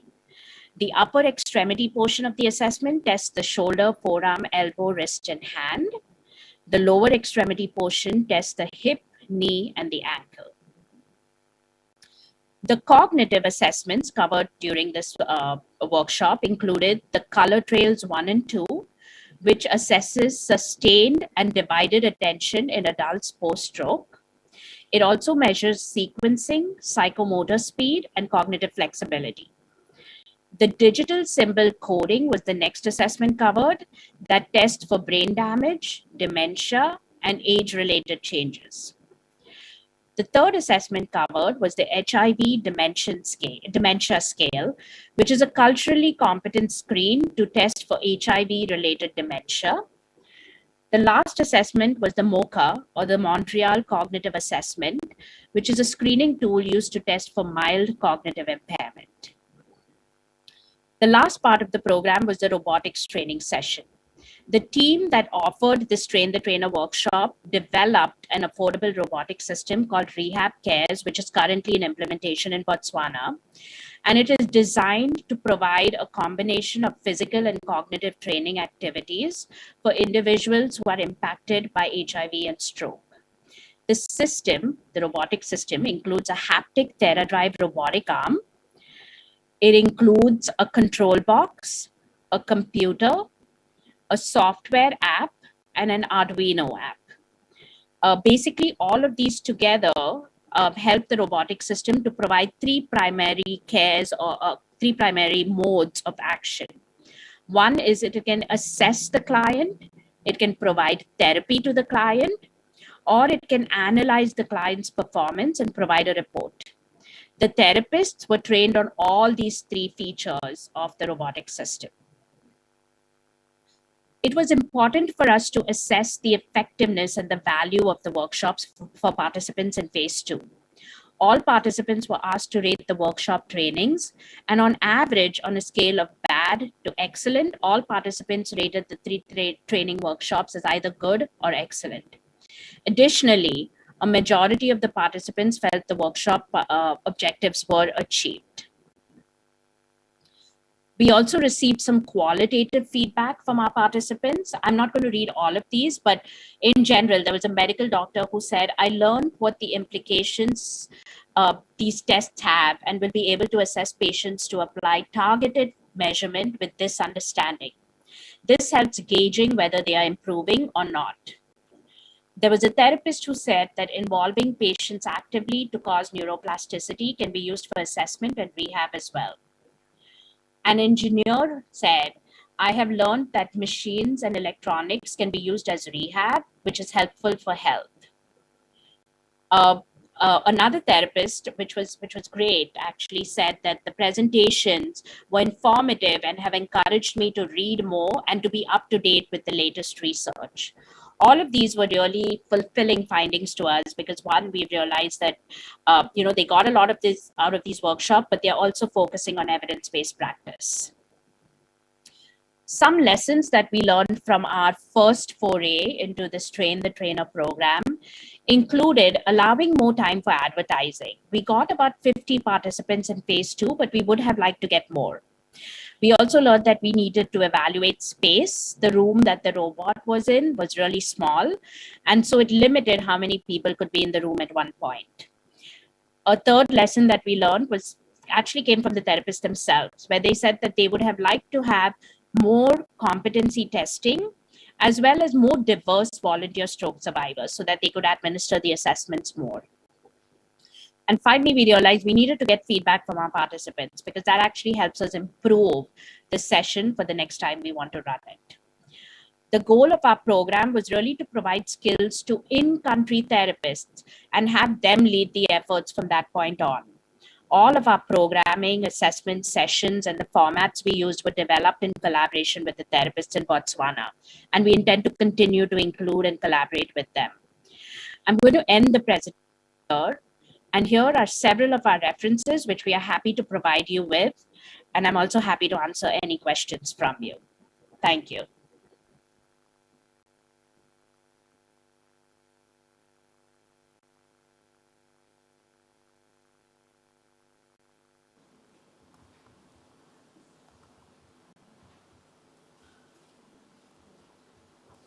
We're going to meet now مباشرة نلتقى مباشرة مع الدكتورة روشيل يعني تجاوب أي سؤال عندكم.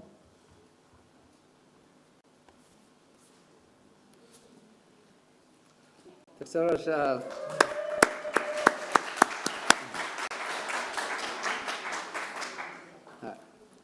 Do you have any question? Anybody has any question? Huh? Oh. Your students are saying they miss you.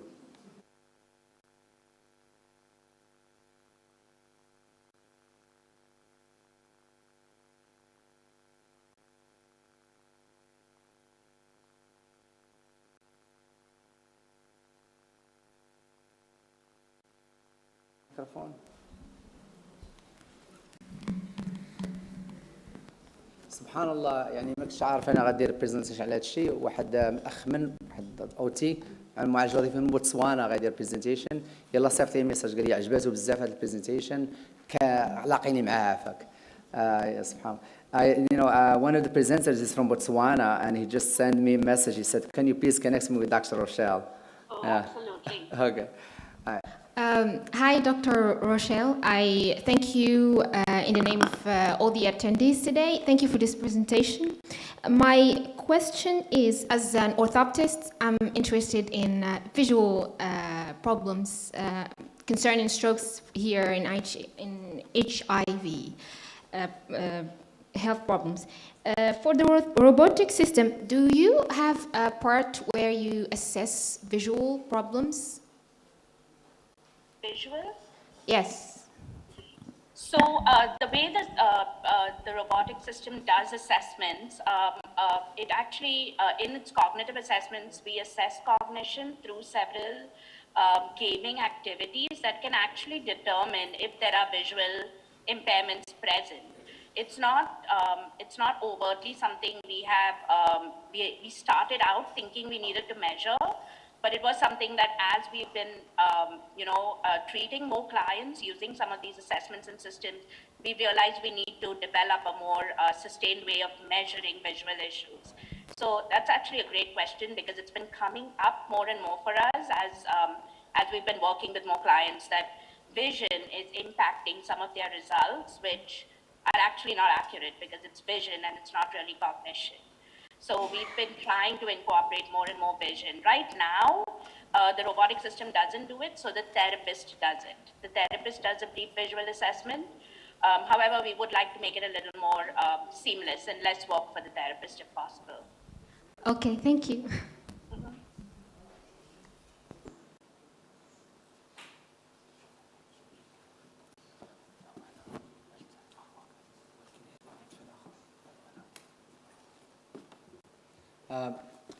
تقدي تترجمي السؤال والجواب بالعربي؟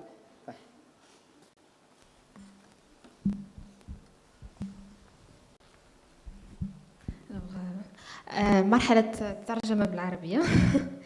السؤال ديالي كان بخصوص المشاكل البصرية بالنسبة للناس اللي عندهم لي زافيسي لي زاكسيدون فاسكولار سيربرو، وبالعربية جلطات دماغية، لأن هذه كتأثر على النظر بشكل خاص، وكاين مشاكل أخرى.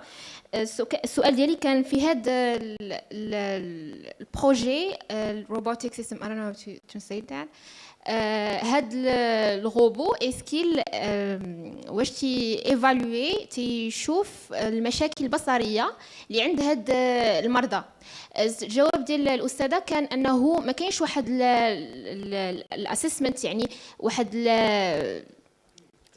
تقييم شكرا، واحد تقييم المشاكل البصريه اللي عند هاد المرضى، ولكن الاوكيبيشنال ثيرابيست ولا لي ثيرابيوت خصهم يديروا واحد التقييم قبل باش يشوفوا المشاكل اللي عند المرضى وياخذوهم بعين الاعتبار في النتائج من بعد اسسمنت او التقييمات الاخرى اللي كتعلق بالمشاكل الاخرى ديال المرض. شكرا.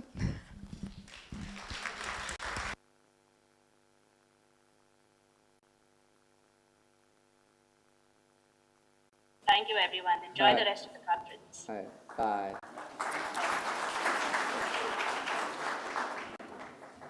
Okay.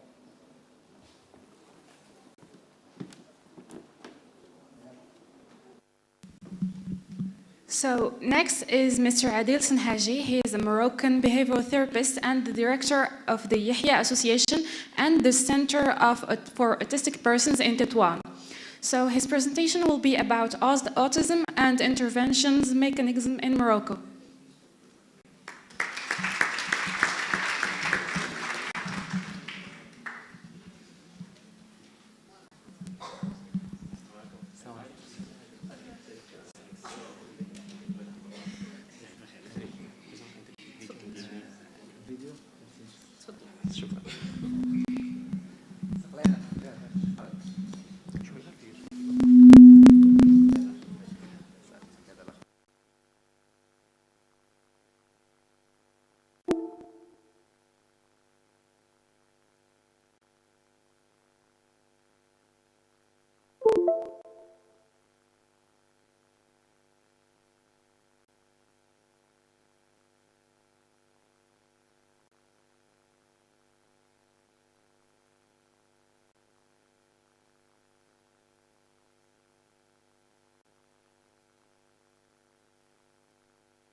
فقط للتذكير، آخر حصة قبل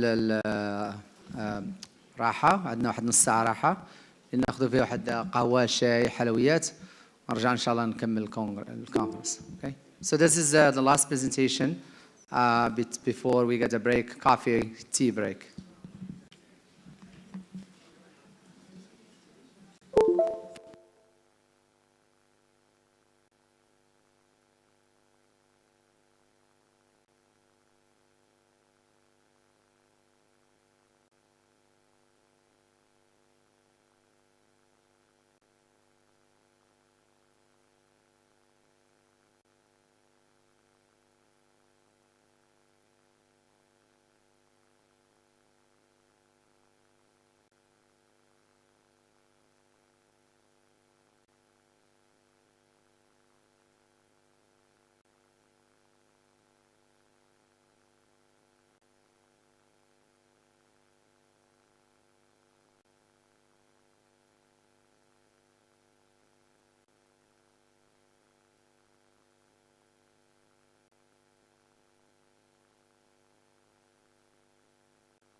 غير دايز هو وانا كنصف بلاصه وتعقد التسكيل يفوت سي كيلا هو انا غير الصوت دابا انا نزول لك الصوت هو مزول دابا من هنا ولا صافي انا نقدر كيف تقدر ما تبقى تحرك ياك صافي غنطفيوها عافاك صح صافي صباح الخير، سعيد بالتواجد معكم في هذه الصبيحة العلمية. عادل الصناجي، أخصائي نفساني، مدير مركز الأشخاص التوحديين بتطوان، مدير جمعية سياحية للأطفال التوحديين، أمين مال التحالف الوطني للجمعيات العاملة في مجال التوحد بالمغرب. صحيح أن النقاش حول العلاج الوظيفي هو عنده عدة أبعاد وعدة تقاطعات، بالتالي يعني من خلال المداخلة ديالي غادي نحاول ما أمكن نعرضوا التجربة ديال الجمعية السياحية كنموذج للتعامل مع الأطفال التوحديين داخل هذه الجمعية. شنو هما أنواع ديال العلاجات اللي كتعطى لهاد الوليدات والشباب ذوي التوحد، أو ميم طون يعني كنحاولوا ما أمكن نبرزوا الأهمية ديال العلاج الوظيفي في البرامج العلاجية اللي كناخذوها. بون انا غادي نحاول ما امكن غادي نضرب عصفورين بحجر واحد. كاين فيديو ديال المجموع الاعمال اللي كنقوموا به داخل المركز الاشخاص التوحديين غادي نديروه بلا صوت، ولكن او ميم طون يعني كنحاول ما امكن نقول اهم التجارب اللي خديناها خلال هذه السنوات هذه. بون مركز الاشخاص التوحديين هو واحد المركز اللي تنشا في اطار المبادره الوطنيه للتنميه البشريه اللي كيضم واحد العدد اللي هو كبير ديال الاطفال ذوي التوحد. يعني راه كنتكلموا على حاليا كندخلوا مع 382 طفل وشخص ذوي توحد. كيفاش كندخلوا معهم؟ يعني عن طريق واحد المجموعه ديال الانظمه ديال التدخل. كنبداو بالتدخل المبكر، لانترفونسيون بريكوس، يعني الاطفال اللي كيكون السن ديالهم ما بين 3 الى 6 سنوات. كاين الوحده الثانيه اللي هي الادماج التربوي ما بين 7 الى 10 سنوات، وكاين الوحده الثالثه اللي هي ديال ليدوكاسيون سبيسياليزي ديال الاطفال اللي هما ما بين 11 الى 16 سنه، ووحده ديال الاستئناس المهني اللي كتمشي من 16 سنه فما فوق. العدد اللي كيكون في دوام يومي يعني ما كيتجاوزش العدد ديالهم 70 مستفيد، لان الحالات ديالهم كتكون جد مستعصيه. ولكن العدد المتبقي كله يعني مدمج داخل مؤسسات تعليميه في اطار ما يسمى بالإديوكاسيون انكلوزيف او التربيه الدامجه، لان التعامل مع المحيط هو اهم شيء او اهم بوابه اللي ممكن ان هاد الوليدات هادو يستافدوا بالطريقه اللي هي احسن. ولكن الاستفاده اللي كتكون داخل المركز هي استفاده كتكون عباره عن علاج وظيفي، عباره عن حصص ديال لوطوفونيست، حصص ديال لا كينيزيثيرابي، رغم ان التوحد ما كيحتاجش بزاف للترويض الطبي. كاين حصص ديال لا بسيكوموتريسيتي، وكاين حصص اللي هما كيتعلقوا بالمجال الرياضي او التاهيل البدني. كنتكلموا على العلاج الوظيفي. قبل ما نتكلموا على العلاج الوظيفي نتكلموا على التشخيص وظيفي. التشخيص الوظيفي في الاعاقه ما يمكنش نجيو نتكلموا على تشخيص واحد وصالح لجميع الانواع ديال الاعاقات. غير بالنسبه للأوتيزم، الأوتيزم راه كيتوفر على اكثر من 6 ل 7 تقييمات اللي هي كتمشي من لاج ديال الاكتشاف الى واحد لاج اللي هو كبير. مثلا كنتكلموا على الايبلز كوسيله للتقييم الارتقائي. يعني كانت هذه الوسائل ديال التقييم الارتقائي يعني باش كنحدوا ما يسمى بالعمر التطوري. العمر التطوري للطفل، الطفل اللي في العمر الزمني ديالو عنده 10 سنين، ولكن فاش كدير له تقييم راه كتلقى في العمر التطوري ديال الطفل ديال 5 6 سنوات. كتبدا البرنامج ديالك من خلال العمر القاعدي، الاهداف اللي هي ذات المستوى اللي كتمشي التقييم اللي عملناه لهذا الطفل هذا. بطبيعه الحال فاش كنتكلم على الايبلز، الاطفال اللي هما حتى 16 حتى 18 سنه، راه من 18 سنه فما فوق كاين ما يسمى بالايفلز. الايفلز اللي هو ديال الشباب ذوي التوحد. ايضا كاين ما يسمى بالبي او بي 3، هذا تقييم تشخيصي اللي كنستعملوه مع الاطفال. كاين بزاف ديال التقييمات، ولكن النظام ديال الاشتغال ما بعد التشخيص الوظيفي، هذاك هو اللي عنده اهميه كبيره. بالنسبه للاوتيزم الاكثريه ديال الحالات كيطلبوا الخدمه طفل مقابل ايديوكاتور، وهذا هو الصعب بالنسبه للتوحد. هذاك ليديكاتور خصو يكون عنده تكوين في العلاج الوظيفي في ليديكاسيون سبيسياليزي. يعني هاد التقاطع ديال هاد التخصصين بالعكس ما نقولوش حنا هما متناقضين، لا هما متكاملين كيحاولوا ما امكن يخدموا على الاهداف الارتقائيه ديال الطفل اللي كنشتغلوا معاه. صحيح هذا امين، هذا شاب توحدي مناصر ذاتي، يعني استطعنا اننا نحاولوا ما امكن من خلال تقويه الكفاءات. يعني قبل ما نوصلوا لهذه المناصره الذاتيه كاين واحد مجموعه ديال المشاريع اللي كتشتغل داخل المغرب، لعل اهمها كاين تكوين ديال برنامج رفيق اللي هو تكوين مكونين حول التعامل مع الاطفال التوحديين.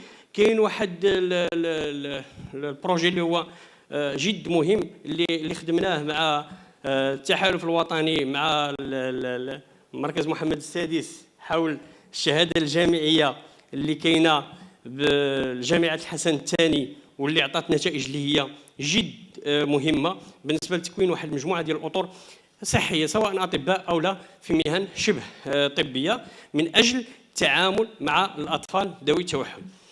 صحيح فاش كنتكلم على التوحد راه ماشي هو النوع الوحيد ديال الاعاقه، كاين انواع اخرى ديال الاعاقات. واش هاد التقييمات اللي صالحه للتوحد صالحه لباقي الانواع الاعاقات؟ غالبا لا. يعني كل اعاقه وعندها واحد النوع ديال التقييم ديالو. فاش كنتكلموا مثلا على الساندروم دو داون، اهم شيء ممكن اننا نتعاملوا به والنتائج اللي كتخرج من خلال واحد التقييم اللي هو ادابتي لهذا النوع ديال الاعاقه، كاين ما يسمى بالبورتاج اللي كيقيس لنا 5 المجالات وظيفيه: المجال الاجتماعي، المجال المعرفي، المجال الحسي الحركي، المجال اللغوي او اللغوي، والمجال ديال الرعايه الذاتيه. هادو 5 مجالات كبرى. هاد ال5 المجالات هي اللي كنحاولوا ما امكن نبنيو عليها البرامج المفردنه ديال كل طفل وكل انواع ديال الاعاقات. ايضا فاش غادي نمشيو للي ام سي، اللي غادي نمشيو للشلل الدماغي، او لا غادي نمشيو لي غوطاغ بسيكوموتور، التقييم اللي كيمشي مع هاد الوليدات هادو ما يسمى برونيتليزين. هاد برونيتليزين كيعطيك نتائج مهمه جدا مع الاعاقه الحركيه. ايضا هادو من التخصصات اللي كنخدموها داخل المركز اللي هو لا بسيكوموتريسيتي اللي فيها تقاطع كبير ايضا مع العلاج الوظيفي. هذا الشيء هذا اللي كيتخدم كامل من اجل ماذا؟ اولا تجويد حياه هاد الاطفال، تمكينهم من اليات وظيفيه. راه حنا كنتكلموا مادام كنتكلموا على العلاج الوظيفي كنتكلموا على الاليات الوظيفيه اللي خص الانسان يوظفها من اجل ماذا؟ من اجل الارتقاء بالحياه الاجتماعيه. وكنعتبروا ان مثلا في اطار ما يسمى بالإديوكاسيون انكلوزيف الدمج المدرسي هو بوابه الدمج الاجتماعي اللي كنقوموا به لهذ الاطفال. صحيح اننا في العمل خصنا نركزوا على اهم شيء الحب في التعامل مع الاطفال. راه الا ما كانش عندنا هذه الوازع هذا صعيب جدا اننا نستمروا في العمل ديالنا. قلت وغادي نرجع بالنسبه من بعد ما كنديروا تقييم كنشوفوا شنو هو الاحتياجات الاساسيه لكل طفل. راه كاين الطفل اللي غادي يحتاج مثلا الحصص ديال لا بسيكوموتريسيتي اللي كيحتاج النطق، سا ديبون على حسب التشخيص الوظيفي اللي كيطلب. فاش كيخرج لي مثلا حصص اللي غنقولوا حنايا ذات طابع علاج شبه طبي، هذا اوتوماتيكيا خصو يكون في محيط اللي هو عادي، محيط اللي هو ديال المدرسه، خصو يكون بين الاقران ديالو. لانه باش غادي تشد واحد الطفل في وضعيه اعاقه وتحطه في سونتر سبيسياليزي وتقول بان غنعطيو واحد النتائج اللي هي كبيره صعيب. ولكن فاش كتحطه في واحد المليو اللي هو عادي وكتحاول ما امكن دير ليه المواكبه، راه هذا هو الاساس اللي كنتكلموا عليه.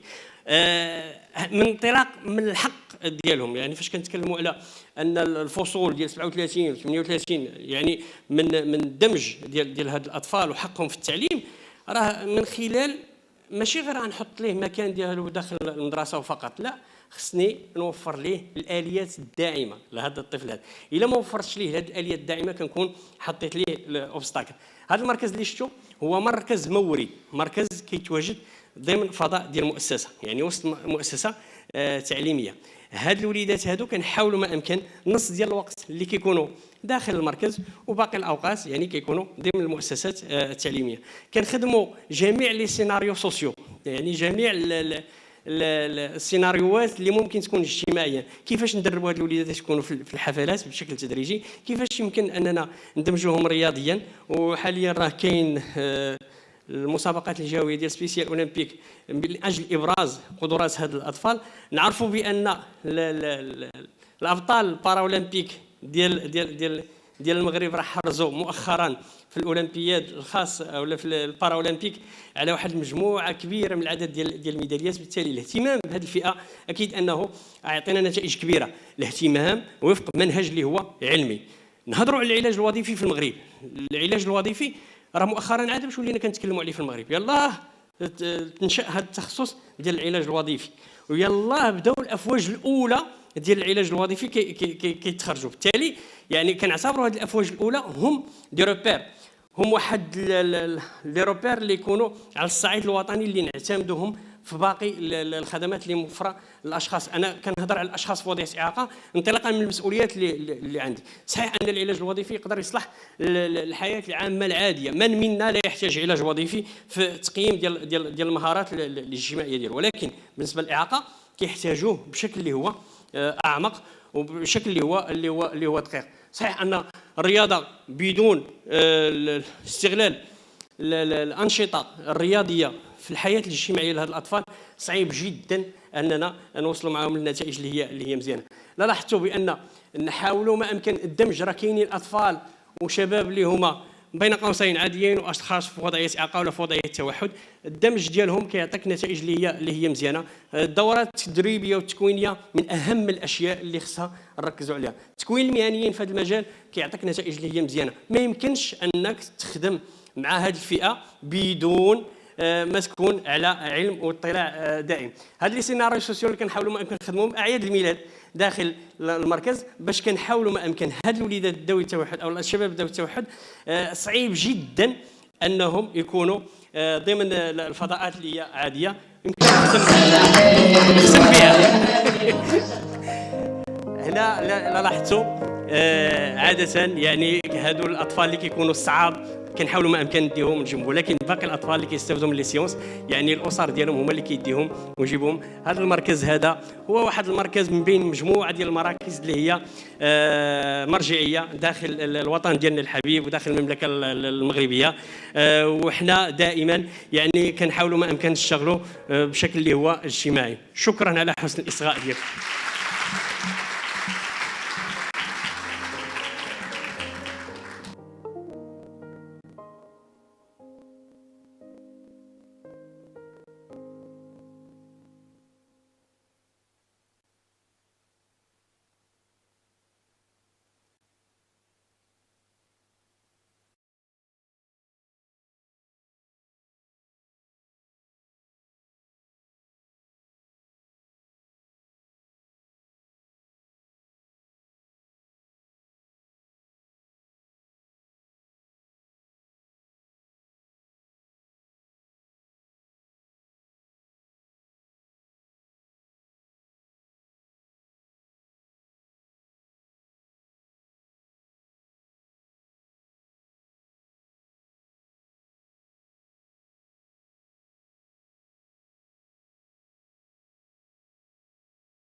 therapist and clinical educator and medical science liaison.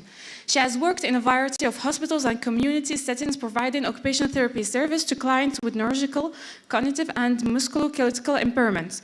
She has a passion for neurorehabilitation technology and has spent most of the past 10 years assisting with the adoption and integration of rehab technology into clinical settings. Okay. Thank you. Thank you. I am very excited to be here today. Thank you so much for having me and giving me this opportunity to speak. Shukran, Dr. Said. My talk is going to be a little bit different because my path in occupational therapy has been a little bit non-traditional. As was mentioned in my intro, I've spent most of the last 10 years helping clinicians integrate neuro-rehab technology into the clinic. Presently, I'm working for a company that has a cognitive assessment device that's a little different than what we've been using as OTs to assess cognition in our regular practice. My learning objectives for today are that by the end of the session, we will discuss a technology that can be used to track and monitor cognitive changes in a clinical population. You'll be able to identify some event-related potentials. And I will conclude my talk with a research study that was done with a partner group of ours at the Mayo Clinic. When you think about typical cognitive assessments as an occupational therapist, I'm sure there's a bunch that come to mind. A lot of them are paper and pencil tests. So, for example, the MOCA, the Montreal Cognitive Assessment, the mini mental status exam.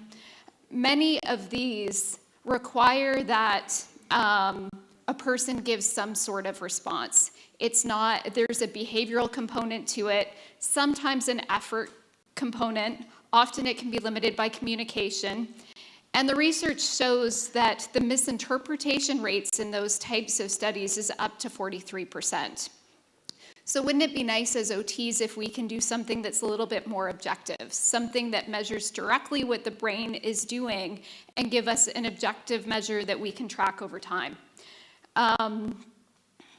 So I'm going to talk about specifically the company I work for is called NeuroCatch, but there are other assessment devices on the market that look at event-related potentials.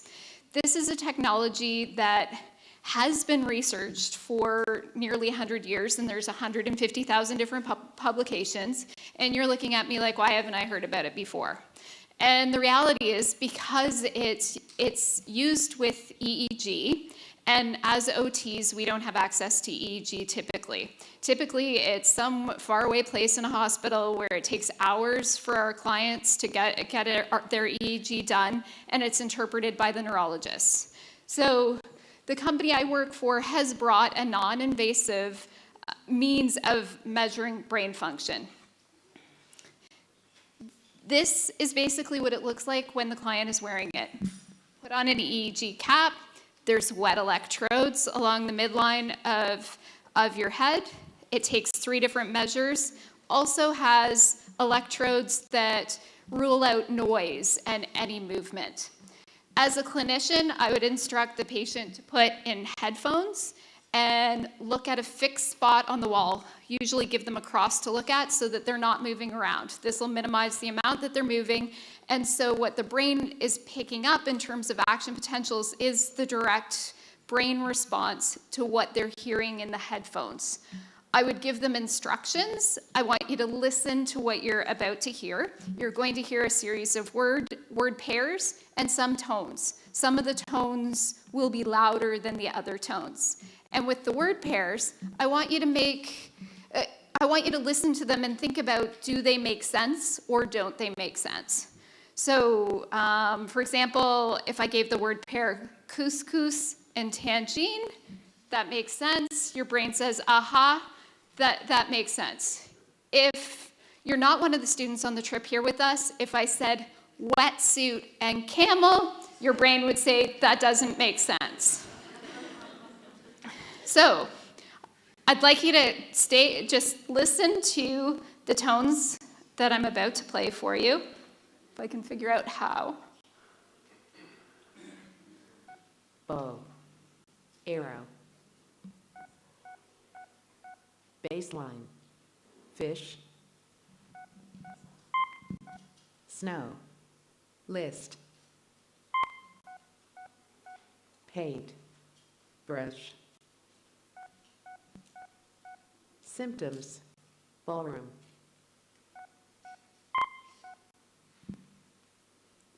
Okay, so again, you would have been listening to this through headphones. You would be looking at a screen, and just passively, the EEG is measuring your response to those auditory tones. You would have noticed some of the tones were loud, and the word pairs either made sense or they didn't. So, in terms of what that gives you, as a clinician at the end of this is only a 6-minute test, and at the end you get three parameters with each 2 measurements. So the first one is called the N100, and that's your auditory processing. So it's basically taking the measurement of when the sound comes into your cortex and your cortex responds to the sound. It tells you how much your brain's responding and how quickly it's responding. The P300, otherwise thought of as your basic attention, not your conscious attention, but your attention, it's detecting with those beeps which of the beeps is louder. Your brain, if you're paying attention, your brain will respond differently to the loud beeps than the consistent beeps. And the last measure, the N400, is the cognitive processing measure. And it's looking at how you respond to the word pairs that make sense versus the ones that don't make sense. And again, your brain responds more to the ones that make sense, that don't make sense. It takes longer to respond to them. And the ones that do make sense, you get a true aha moment that you can see in a graph. They're also named in terms of the timing that they're supposed to happen. So the N100 happens at about 100 milliseconds, the P300 happens around 300 milliseconds, and the N400 happens somewhere between 400 and 600 milliseconds. So now I'm going to talk about the research collaboration that my company did with the Mayo Clinic in Minnesota in the US. Basically, they looked at some junior level elite hockey players.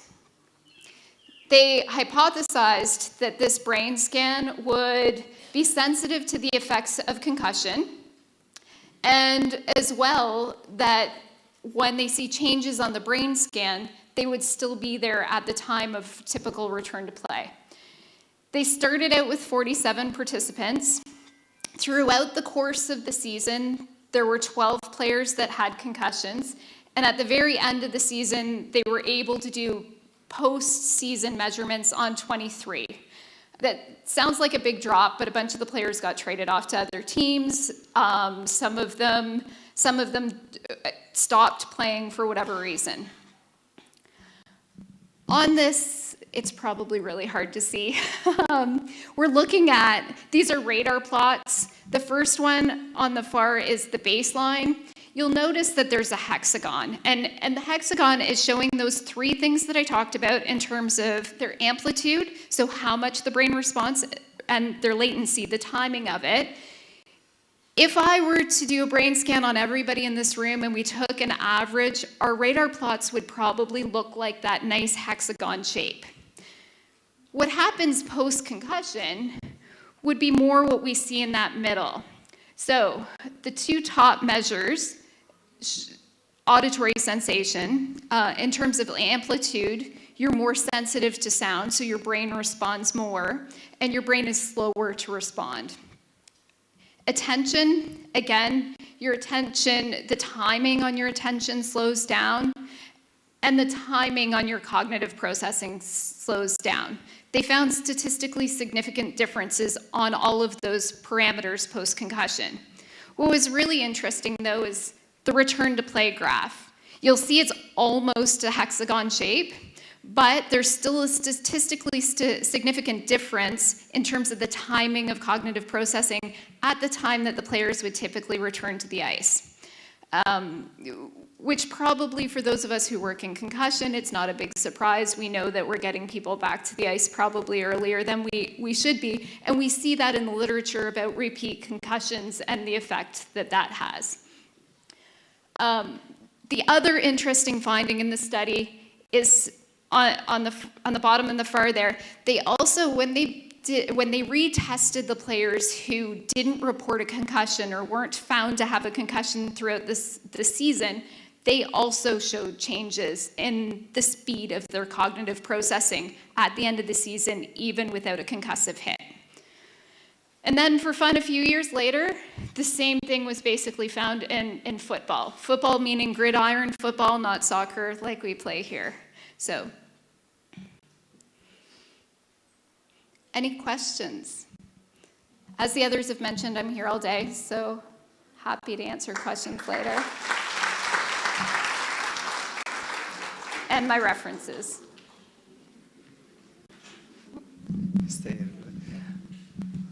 Dr. Stacy, actually, she graduated like with her doctorate from Boston University. تخرجنا وياها من نفس الجامعة، جامعة بوسطن الأمريكية بالدكتوراه من Boston University. So, kind. Any question? Hi. Hi. Yeah. Sarah?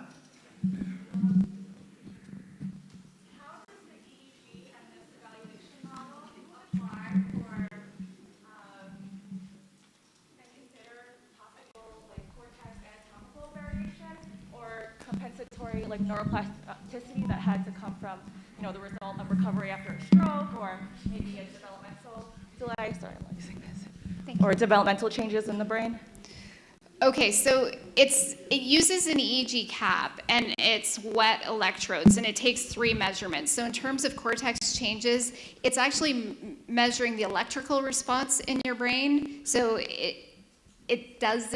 it's able to do it despite any changes in the actual form of the cortex. Okay, so even with developmental irregularities, it would still be detected in the same way?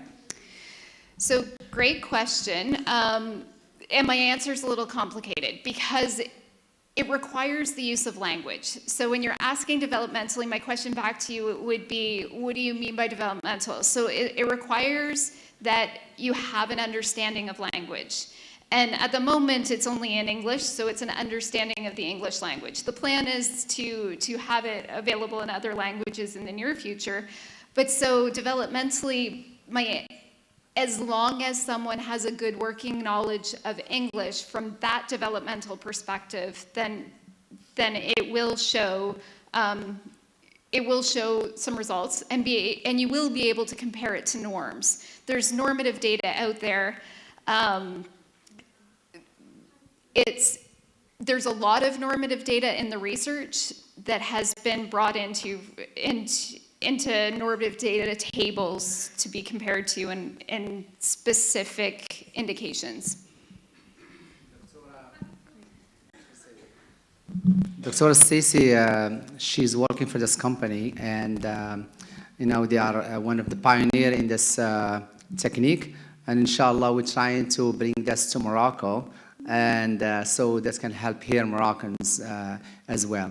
So هذا يعني تقنيات جديدة في عالم نورو ريهابيليتيشن، الترويض الطبي بالنسبة للناس اللي عندهم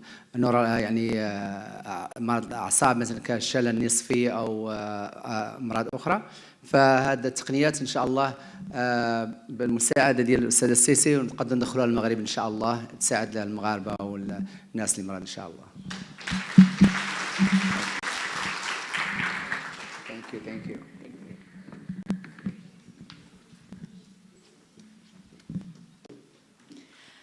Our next presenter is going to be Mrs. Noor Hayat bin Rahman, who is the president of the Noor Association in Qnitra.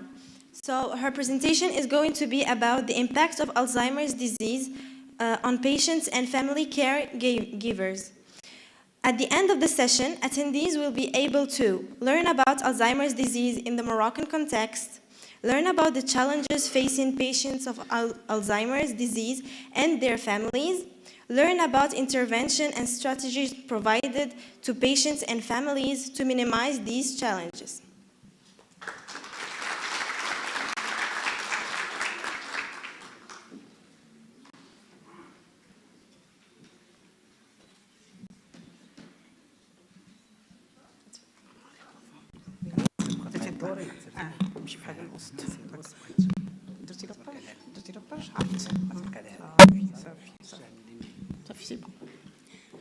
السلام عليكم. إذن أول شيء هي شكرا للأستاذ الدكتور سعيد نافع على هذه الدعوة للمؤتمر ديال طنجة ديال العلاج الوظيفي. نعم، مدام أحمد نور الحياة رئيس جمعية نور لمرض زهايمر بالقنيطرة. هذا المرض اللي خدالي والدية، خدالي الأب وخدالي الأم. 30 عام عرفت ما هو مرض الزهايمر. مرض الزهايمر طغى عليا وقتل لي الصحة ديالي أنا وخوتي. دونك أنا بغيت نتغلب عليه باش نمشي به بعيد ونعرف شنو خصنا نديرو مع مرض الزهايمر. إذن مرض الزهايمر الوالدة ديالتي في صحة البدن ديالها، الوالدة ديالتي وهي مريضة بالزهايمر، الوالدة ديالتي توفات هذه عام ونص. نعم، الجمعية عندها دي زوبجيكتيف بيان سور. أول هدف هو التعريف بالمرض. المرض هو مرض فتك كياكل الدماغ، ما غنهضرش عليه أنا علميا، غنهضر عليه اجتماعيا. مرض الزهايمر ملي كيدخل الأسرة كينهكها، ما كيكونش غير المريض بوحدو هو اللي كيقاسي، بل كتكون الأسرة كلها في خضم هذا المشكل. إذن مرض الزهايمر شنو غنديروا له؟ غنتعرفوا عليه، غادي نعرفوا كيفاش نتعاملوا معاه، غنصبحوا كنحترموا الشخص بيان سور اللي هو مريض، وكنرافقوا الأسرة. هذا هو المضمون من هذا الشيء كامل. إذا ملي واجهنا هذا المرض صدقنا كنشوفوا أسر اللي بغات المساعدة، بغات لو سوتيان. هذا لو سوتيان أول حاجة هي مشينا كنطبقوا واحد الفكرة إحداث شعبة ديال الأعوان اجتماعيين. 5 سنين هذه وحنا كنناضلوا من عليها، وخرجنا 30 في 30 في 30 يعني مجموعات ديال هاد الشباب والشابات من فئة متوسطة، من دراسة متوسطة نيفو باك، ولكن خداو انفورماسيون خرجوا كيشتغلوا ادوميسيل. هادشي كاين في المغرب بوغ اون فوا دون لا في مع جمعية النور لمرض الزهايمر.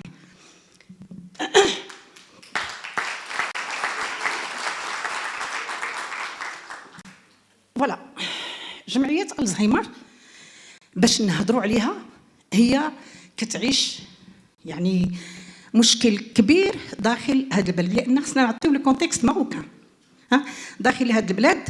اللي شنو هو مرض الزهايمر؟ خصو يكون داخل الاسره. هو واحد الشخص كيكبر في لاج ديالو، بنا منا كيكبروا في لاج ديالهم، خصهم يبقاو في حضن الاسره. هاد الاسره ما بقاتش ديك الاسره الكبيره اللي كنعرفوها، ياك ولات اسره صغيره فيها ولد واحد ولا جوج وخارجين على برا كيقراو. الاكثريه جو ديغي انا الاكثريه، وما عندناش باش نقابلوا، ما عندناش الوقت باش نقابلوا المريض ديالنا. دونك ضروري خصنا دوليد ادوميسيل، ضروري. ما غاديش نوصل لواحد المعنى اخر اللي خصنا دي سونتر، خصنا دي سونتر يكونوا عندنا في هاد البلاد وهما قلال بزاف. دونك غنجي نهضر عليهم من بعد. الوغ كل شيء بالنسبة لهذه البلاد قليل، وخصوصا مرض الزهايمر. العناية بالمريض ما عارفينش حنا شنو هو المرض، ما عندناش المعرفة، قليلة بزاف، والهيئات كلها غافلة على هذا المرض. كاين دوطخ مالادي كيقول لك كاين أمراض أخرى اللي خصنا نعطيهم وقت كتير، أما هادو ناس دوزوا في الحياة، كبروا، وصلوا لواحد لاج، خصنا نعتنيو بهم شويه وبركه غيمشيو عند الله. ابدا ماشي هادشي اللي خصو يكون. إذن بالنسبة لنا احنا رجعنا كنعطيو هذاك لو ديبلوم ديال دي زيد ادوميسيل، ولكن ما جينا فين نخرجوا الشباب ديالنا حتى تعرفنا على الاستاذ سعيد نافع. استاذ سعيد نافع شنو درنا معاه دي كولابوراسيون. هادو هما الشباب ديالنا في الدراسه ديالهم ديال لي زيد ادوميسيل. هنا غادي نمشيو عند سعيد نافع، ها هو معنا كيدير لنا دي كور ديال العلاج الوظيفي. العلاج الوظيفي صبح بالنسبه لنا في هاد لي زيد سوسيو ضروري منه، لان شنو هو طريقه التعامل مع مريض الزهايمر تو سامبلومون، ولا لا؟ اذا باردون استاذ سعيد نافع ها هو هنا كيلقي لنا ندوات محاضرات، خرجنا لدي فيرم، خرجنا مشينا يعني بلايص كثيره فين تعاملنا فيها على هاد المهمه اللي كنقوموا بها. ثم درنا شراكات اخرى، شراكات مع الجمعيه الخيريه الاسلاميه، شراكه نمشي للشراكه الاخرى، شراكه مع روتاري كلوب ديال الرباط اللي هما جابوا لنا واحد الكميه كبيره من يعني ما يليق بالمريض واسر المريض المعوزه. وهنايا صبحنا كنديروا شراكات كثيره، شراكه مع استاذ عماد حفيظي اللي هو استاذ ديال لا جيرياتري فرنسا. وهنا غادي نقول شنو هما لي زاكتيفيتي اللي كنقوموا بها خلال السنه. كنخرجوا بالاسر ديالنا الى دي فيرم، علاش؟ للترفيه، كنرفهوا عليهم، كنخرجوا بهم لان ماشي غير المريض اللي محتاج، كيصبح حتى المرافق ديال المريض اللي هو الاسره ديالو حتى هي كتبغي داك النفس، تخفيف العبء على اسر المرضى. اذا كنخرجوا معاهم، كنمشيو الى دي فيرم باش كنصبحوا كنرتاحوا. كيكون معنا دائما الاستاذ سعيد نافع، الاكثريه ديال المرات ملي كيكون هنا كنعيطوا له بيان سور يكون معنا هنا. ايضا كنمشيو للجمعيه الخيريه الاسلاميه، علاش؟ باش كنديو دوك الوليدات ديالنا اللي كيقراو كيديروا دي ستاج عندهم في الجمعيه الخيريه الاسلاميه، وكنديوهم جمعيه الكرامه ايضا كيديروا دي ستاج تما. هنا دائما كنخرجوا بالشباب ديالنا وكنخرجوا لي فامي ديالنا الى مناطق فين يرتاحوا وفين يكونوا بيان سور. هنا ايضا كنديروا ندوات كثيره، كيجي استاذ القنيطره كيدير لنا ندوات على العلاج الوظيفي، لان الاسر محتاجه كيفاش تصبح تتعامل مع الشخص المسن. بالنسبه لي ماشي كنقول المرض هو مرض خصو الدواء ياك، ولكن داك الدواء بالنسبه للزهايمر ما كافيش نهائيا. الشخص المسن واحد الشخص اللي هو مشاو له القدرات ديالو، مشات له الطاقات ديالو، ولكن خصنا نخليوه انسان، خصنا نحافظوا له على الكرامه ديالو، خصنا نبقاو نعتبروه بانا واخا هو ما عرفناش، حنا كنعرفوه. لهذا فكنتعلموا كاملين، حيت هاد البلاد ما عارفينش شنو هو مرض الزهايمر، يسحب لهم ولا احمق غنمشيو به عند هذوك الناس اللي كيداويو اوترومون، ما غاديش نقولوا انا كاع. دونك لا، هو مرض يصيب الدماغ، وهذاك الدماغ ملي تصاب صبح الانسان ما قادرش القدرات ديالو اليوميه يديرها.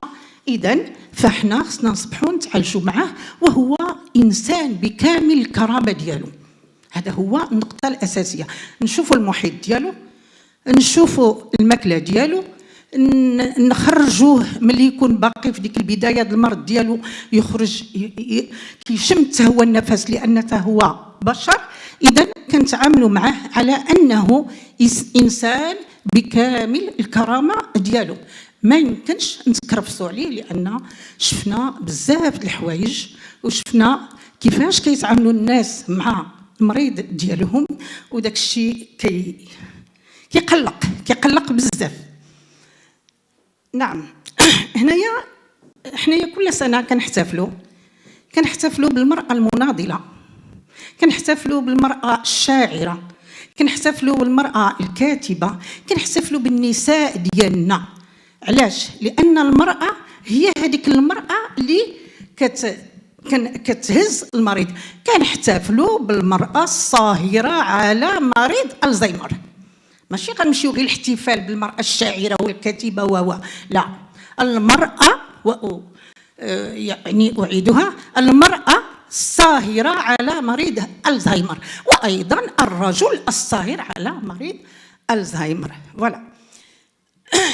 هنايا في هذه الجمعيه ديالنا خصنا نديروا دي زاكتيفيتي، لي زاكتيفيتي لمن المرافق ديال المريض احنا كنديروا له شغالو ونديوه للطبيب ونعالجوه ونديروا له العلاج الوظيفي ونوقفوا معاه ونديروا له ونعطيوه كرامته ونديروا له. ولكن اين هو المرافق؟ هنا خصنا المرافق نهتموا به. اش كنديروا له دي سيونس دو ثيرابي ميوزيكال، كنجيبوا المنشدين ديالنا كيغنيو معنا وكي يعني يديروا لنا دي سيونس ديال لا ثيرابي ميوزيكال داخل لاسوسياسيون. كنديروا دي سيونس دونجلي داخل لاسوسياسيون، هاي لا ثيرابي ميوزيكال. ها لي سيونس باردون دونجلي، الاستاذه الانجليزيه كتكون معنا. وحنا شكون حنا بعدا؟ كلنا نفس الاشخاص. كنقريو لي زيد ا دوميسيل، كنديروا لي سيونس الاساتذه منا فينا، كلشي بحال اللي قال قبيله الاستاذ سعيد نافع، كلشي بالبينيفولا، كلشي غراتوي، حتى حاجه ما كنتخلصوا فيها وحتى واحد ما كنخلصوه. الاساتذه ديالنا منا والينا بحالهم. هذا الاستاذ لونجلي منا والينا، الاستاذ اللي كيجي يدير لنا الموسيقى منا والينا. شكون حنا؟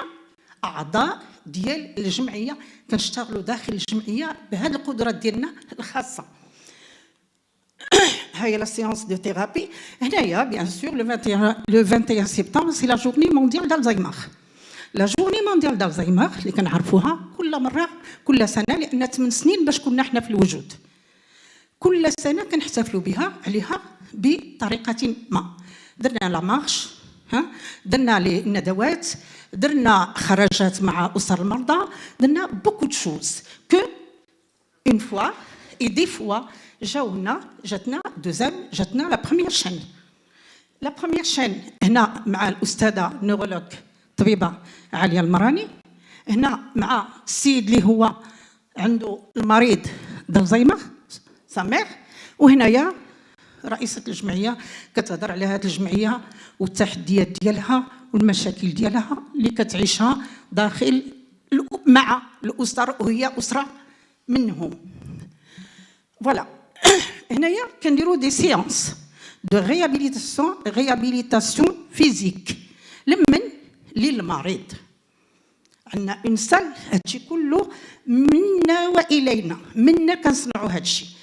عندنا اون سال ديال الريهابيليتاسيون فيزيك، درنا لو ماتيريال نيسيسير.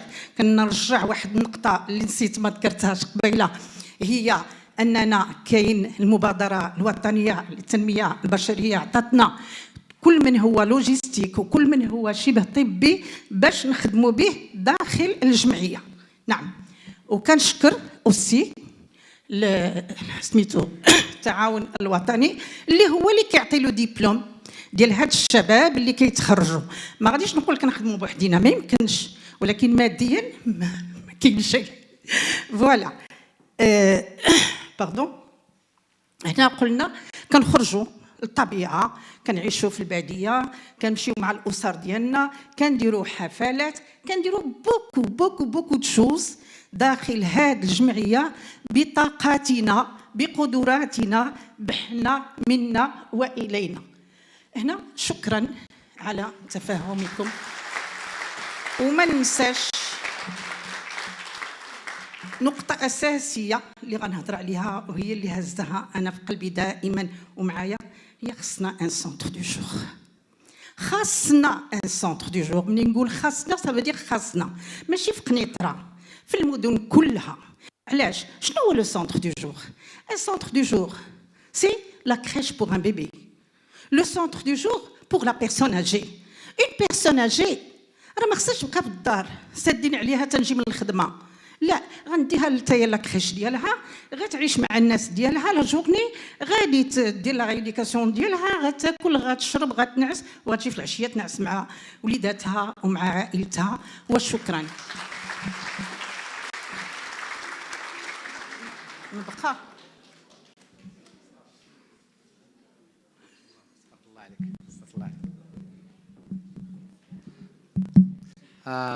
ما شاء الله مدام نور وجمعية النور.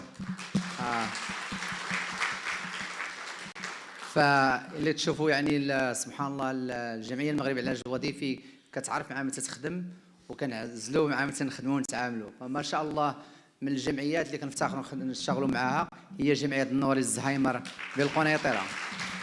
فبحكم الشراكه اللي درنا فاستطعنا انه الحمد لله خديت تدريب في امريكا كيفاش تدريس الناس في مجال الصحه او العائلات كيفاش يتعاملوا مع الناس اللي عندهم الزهايمر. فكنجي كل سنه هنا وتنقريه فابور. وما شاء الله درناه في ما شاء الله درناه في جامعه ديال الطب فاس، درناه في جامعه الطب في الرباط، وفي جمعيه النور الوحده تخرج تقريبا 350 واحد تقريبا اللي تخرجوا منها. فالان غادي يعني ندوزوا يعني الناس اللي مفتخرين منهم بزاف. تخرج اول فوج للعلاج الوظيفي بلي سبيت. للاسف ما كانش بزاف اللي حضروا، ولكن كاينين واحد 4 ولا 5 تقريبا. فمرحبا بكم.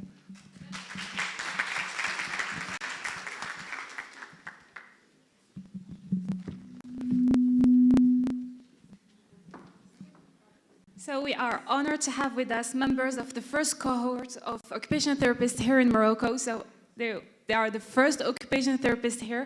So we have Mohamed Atfi, Abdel Jabbar Al-Kas, Zakaria Ikhlif, and Ismaili Ziki.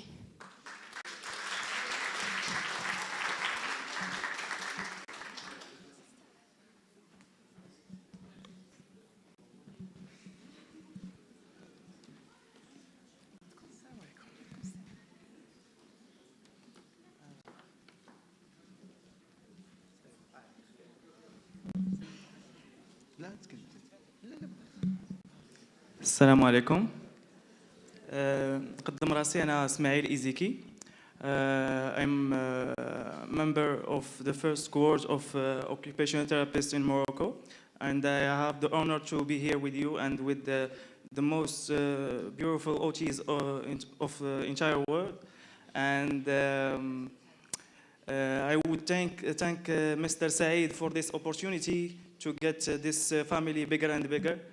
And our professors in ISPITS, and كنقول شكر جزيل للسي دكتور فارس اللي شرفنا اليوم هنايا، اللي كان صراحه من الناس اللي شدوا بيد الميتيي وبغاو يزيدوا به لقدام. وكنقول شكرا بزاف للدكتور والاب الروحي ديالي دكتور بالحسن اللي تا هو تيشرفنا معنا اليوم هنايا، اللي خدا لو غولي من لي سبيتس وشد بيد الميتي وتبناه في او سان دو سونتر محمد سيس دي زونديكابي اللي حاليا انا كنتواجد فيه، ولي الشرف انني نكون معكم ونكون مع الكوورت هنايا كامل. و ذاتس ات. انا حاليا في فونكسيونور ديتا مع سونتر محمد سيس دي زونديكابي اساله جديده. ليرغوثيرابيوت الوحيد حاليا في السونتر، وما كرهتش نلقى معايا بزاف الناس اخرين اللي بغيت نقول النكست جينيريشن اوف اوتيز. مرحبا بكم في الفاميلي. ان شاء الله هذه البدايه وباقي ان شاء الله الخير، وشكرا.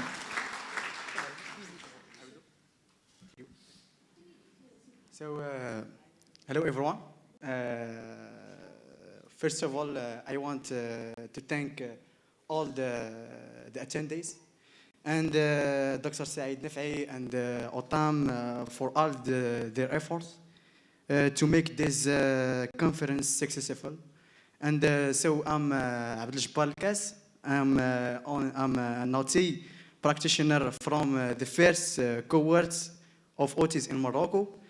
I'm very honored to be with you today and to share my experience with you all. And it has been and it still is the best experience in my life. So I start this adventure as a student in Spitz, Rabat. Thank you for all the teachers in Rabat and the directors. I'm working in Hospital Moulay Ismail in Meknes, and I'm studied the law. I'm now student of the law in University Moulay Abdullah, Afes.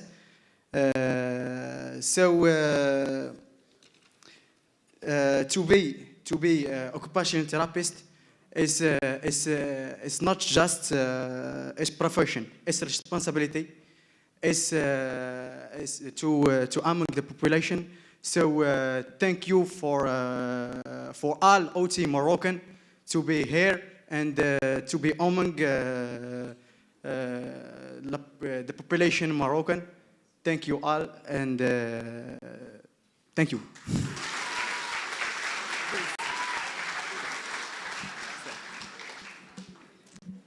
السلام عليكم.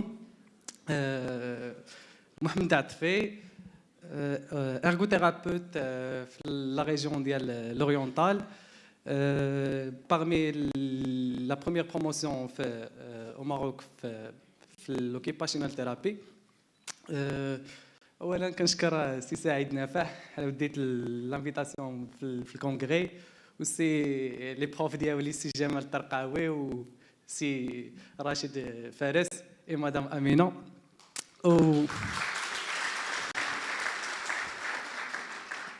وسي اللي بغيت نقول لكم هو لارغوثيرابي في المغرب حاجه اللي زوينه وحاجه اللي مهمه بالنسبه للمرضى وانها قدرات انها تعطي شحال من حاجه وتفيد شحال من الناس اللي ما كانوش كيعرفوا لها بزاف ديال الحويجات كيفاش يتعاملوا معهم كيفاش يتعاملوا مع المرضى ديالهم في الحياه اليوميه سواء في لا بسيكاتري سواء في لي زوتر سيرفيس ديال لا ريوديكاسيون ريادابتاسيون اي اوسي او نيفو ديال لا فابريكاسيون ديال لي زيت تكنيك ولاميناجمون دونفيرونمون. باش نختم كنبغي نقول مرحبا بلي زوتر ergothérapeutes لي فيتور ergothérapeutes في المغرب وكنتمنى اننا نزيدوا بالميتي للقدام. شكرا.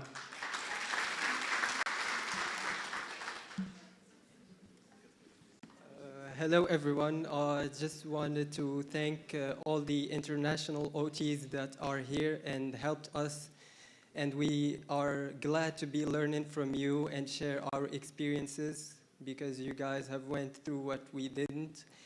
And I want to thank also all the medical health caregivers that are curious enough to come and explore and find what OT is. And all I want to say is keep looking over us to see how we're going to develop further more OT practice in Morocco. And thank you.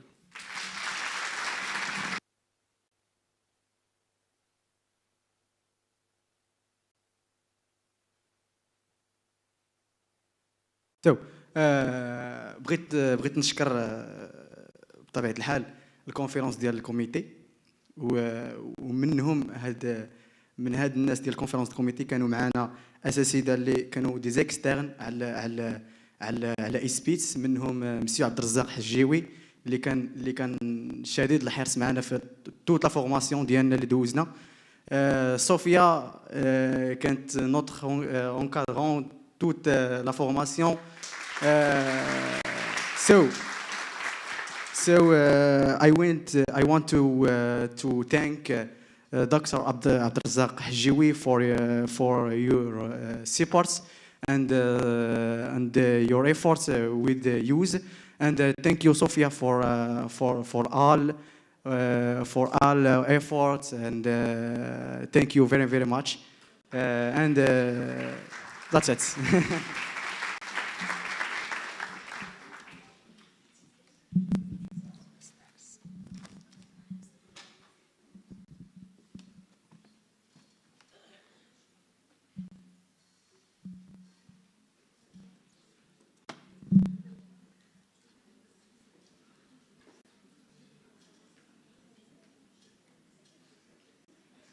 Suzanne?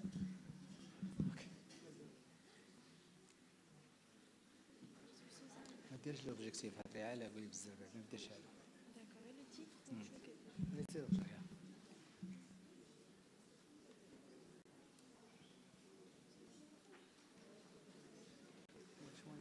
Dr. Suzanne, which one is yours? It has my name on it. It's in the big cap. Oh, here it is, yeah.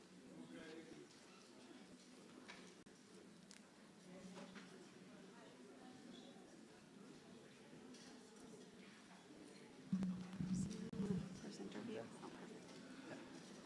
Then you can press. All right. Then you can, she's Yeah. going to present you, and then you can walk around and talk. Okay. If you want. Like TED Talks, yeah. Great. Our next presenter is Dr. Suzanne Rappaport. She's a doctor in occupational therapy in the USA, and she has presented her research work at the MAOT annual conference, the AOTA conference, as well as internationally at COT, OT24VX, and at WFOT. So her presentation is going to be about the impact of stress in functioning, behavior, patterns, and sensory processing.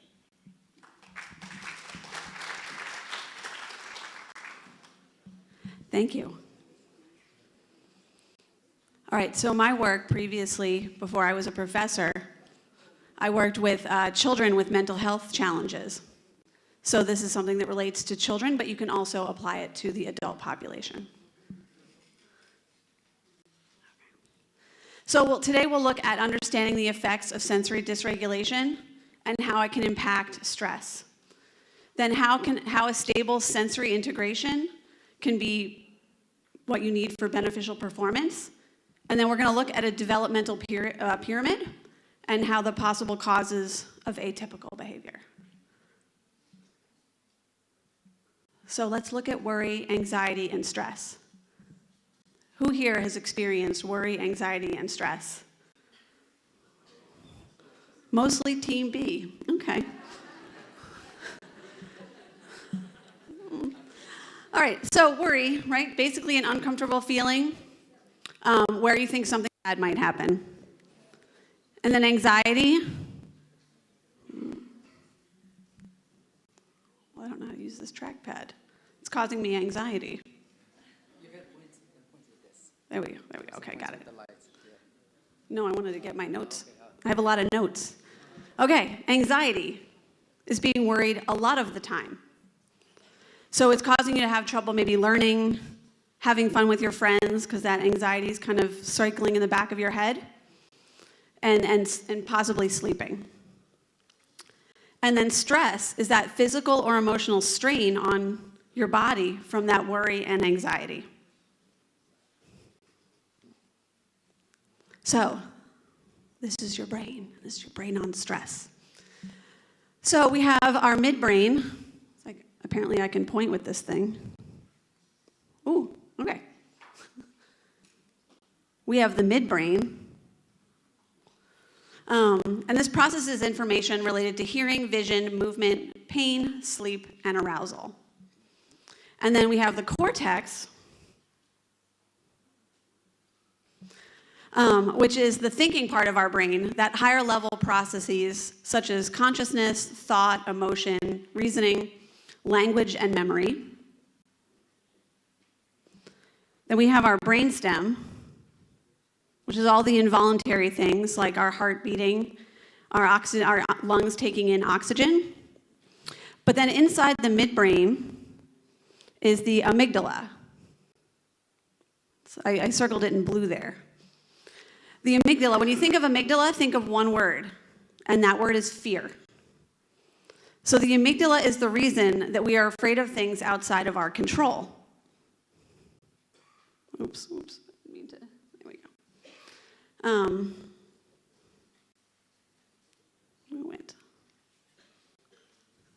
Sorry, having a technical issue. Anyway, things that are outside of our control. The amygdala is the thing that will light up. So when we perceive a potentially threatening situation, it's the amygdala that will start to light up. And historically, right, I'm going to use this kind of Team B example. If you saw a bear in the woods, what might be a Team A example? Like a primitive example. Maybe no one knows what I mean. If you see something scary like a big bear or a lion or something, just in your yard, your house, you might want to run away from that because the amygdala signals run away. A line of dogs? Yes, a wild dog. I would run from a wild dog. Yeah. That would be an excellent example of when the amygdala would trigger us to get away. But then if you think you see the wild dog, because maybe out in the distance, but then you get closer and you're like, oh, that's my friend's dog. And this dog is so sweet and will lick my face. It's fine. That's our, we're thinking through it. We have our cortex thinking about it, putting reason to it, telling us to stay calm. So the amygdala stops lighting up.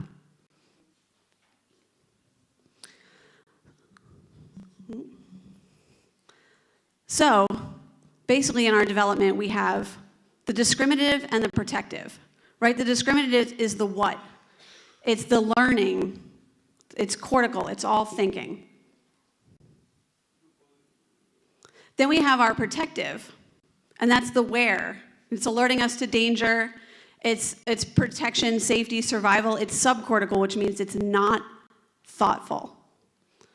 And then to tie that into our sensory, to reconnect the brain to sensory, right? We also have sensory modulation, which is our ability to take sensory information, decide what's relevant, and make an appropriate response. So, see if I can come up with a Team A example. Like, to some of us who are visiting, when we hear the call to prayer, it's a new sound for us. Obviously, I'm not threatened by that sound. It's not tremendously dangerous. But once I've understood, oh, that's the call to prayer, it's like my brain has assigned a meaning to it, and I don't hear it in the same way. Then we have sensory discrimination, which is kind of understanding the specific qualities of information that we derive from sensory modulation. It could be like the direction of a sound. So again, that call to prayer, if I'm standing right next to the tower, it's louder. If I stand across town from a mosque, it's a little bit less. Or like the texture of an object. Then we have praxis, which is our context of sensory integration, the ability to kind of plan and sequence the steps of an activity or a motor task to meet the demands in that environment.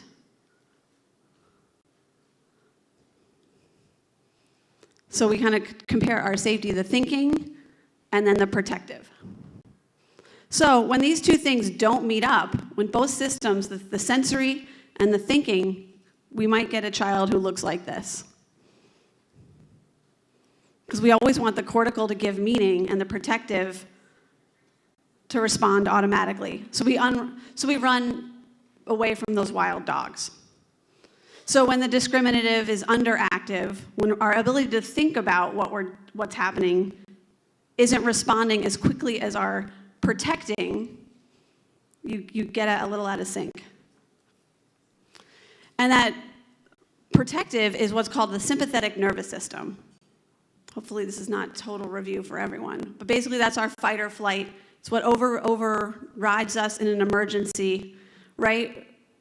Our muscles tense up, blood flow moves away from our stomach and into our muscles, our eyes will open up wider. And then we have parasympathetic, which is the opposite, right? We're calming, it's the rest and digest, we're able to sleep, maintenance, focused central attention, which is this last one. So when we think about kids and getting them to maybe learn in school, they have to have that focused central attention. And if there's sensory things happening that are causing this, they can't be here in that focused central attention.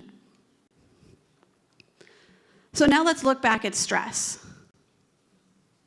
Who can give me a stressful experience that someone must have just experienced? Anyone? Being on stage, okay. Being on stage talking in front of this really big room. So I might have started off my day having my tea, all the good tea that's here, and I'm fine. But then I have to talk on stage. So then I'm here.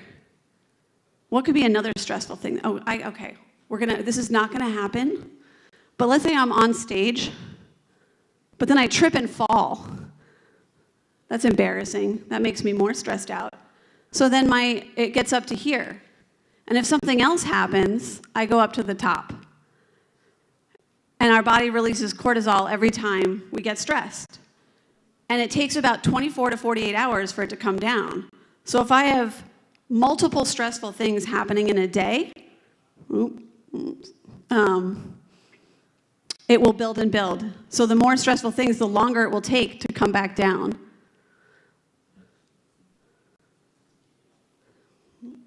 Okay.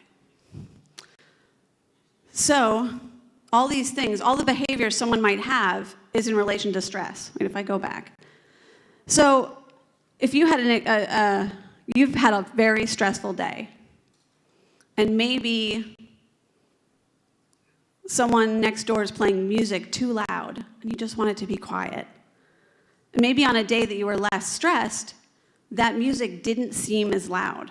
But it's loud for you today because you're coming in here. Or you're in a crowd of people. I've heard that it wasn't as crowded in Fez as it normally was when I was there a few days ago. And if I was really stressed out, and all of the crowds of tourists were in Fez bumping me around, and I was up here, that bump from all the tourists would be way more stressful.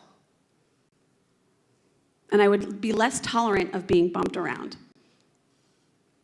So, with stress and sensory regulation, it's biomechanical, it's neurological, right? It can be very hardwired in. It also relies on our perceptions of the situation. The stress we're feeling could be different than the stress someone else is feeling. What we've learned in past experiences, right, can inform how we approach the next one. So the takeaway is that it may or may not be intentional, right? That if fight or flight is triggered, it becomes a reflex. It's reflexive. It's not on purpose. So then the paradigm shift of we don't know what we don't know. I have a sensory understanding of my own body, what's loud, what's not loud, what's heavy, what's not heavy to me. I guess the example that I usually use is like the air conditioner. Right now, I can hear, it's hot in here. I don't know if that actually is the air conditioner, but I hear something. Can you hear it? Right? But weren't we filtering it out before? We didn't hear it before I pulled attention to it, right? So sometimes you use your own sensory as a baseline. If you don't hear it, you don't understand why that kid is struggling, because maybe they're hearing it so loudly that they can't filter it out. Then they might get stressed out because they've missed the teacher's directions because they're so focused on that air conditioning. So it's always a matter of perspective. So I put the picture of the old lady or the young lady. It's all a matter of perspective. So to go over this developmental pyramid, to me, it's like Maslow's hierarchy of needs. I know that anyone from an OT school and Team B should be familiar with this. Not sure about Team A if you've heard of it, but basically it's that physiological needs are met. So here, if you don't have balance and health, then sensory processing kind of sits on top of it. If you struggle with feeling safe and that sensory processing, then you're not necessarily making motor skill gains, you know, where your body is in time and space or movement. And then, of course, fine motor on top of that. And then perception, cognitive, and social all sit on top of that. So that is my take on sensory and stress. Now my stressful event is, well, until people ask me questions, if you have any, it's over. But if you can't think of any now, I am around all day. So thank you very much.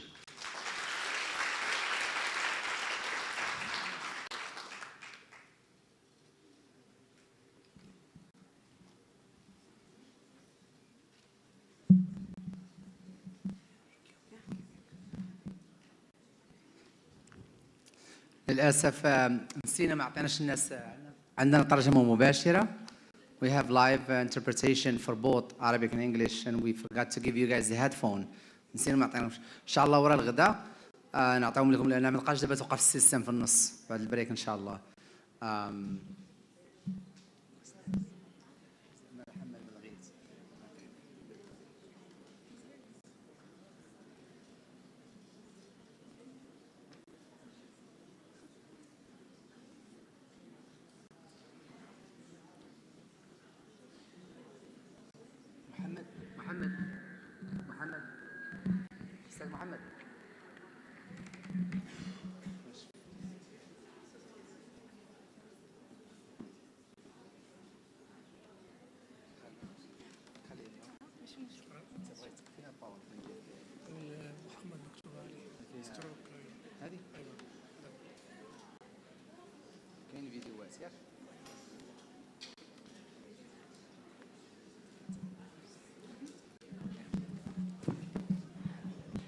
So next we have Mr. Mohamed Belghiti. He is an occupational therapist graduated from the University of Tunis Al-Manar, and he's working in the Department of Physical Medicine and Rehabilitation at Sfax Hospital.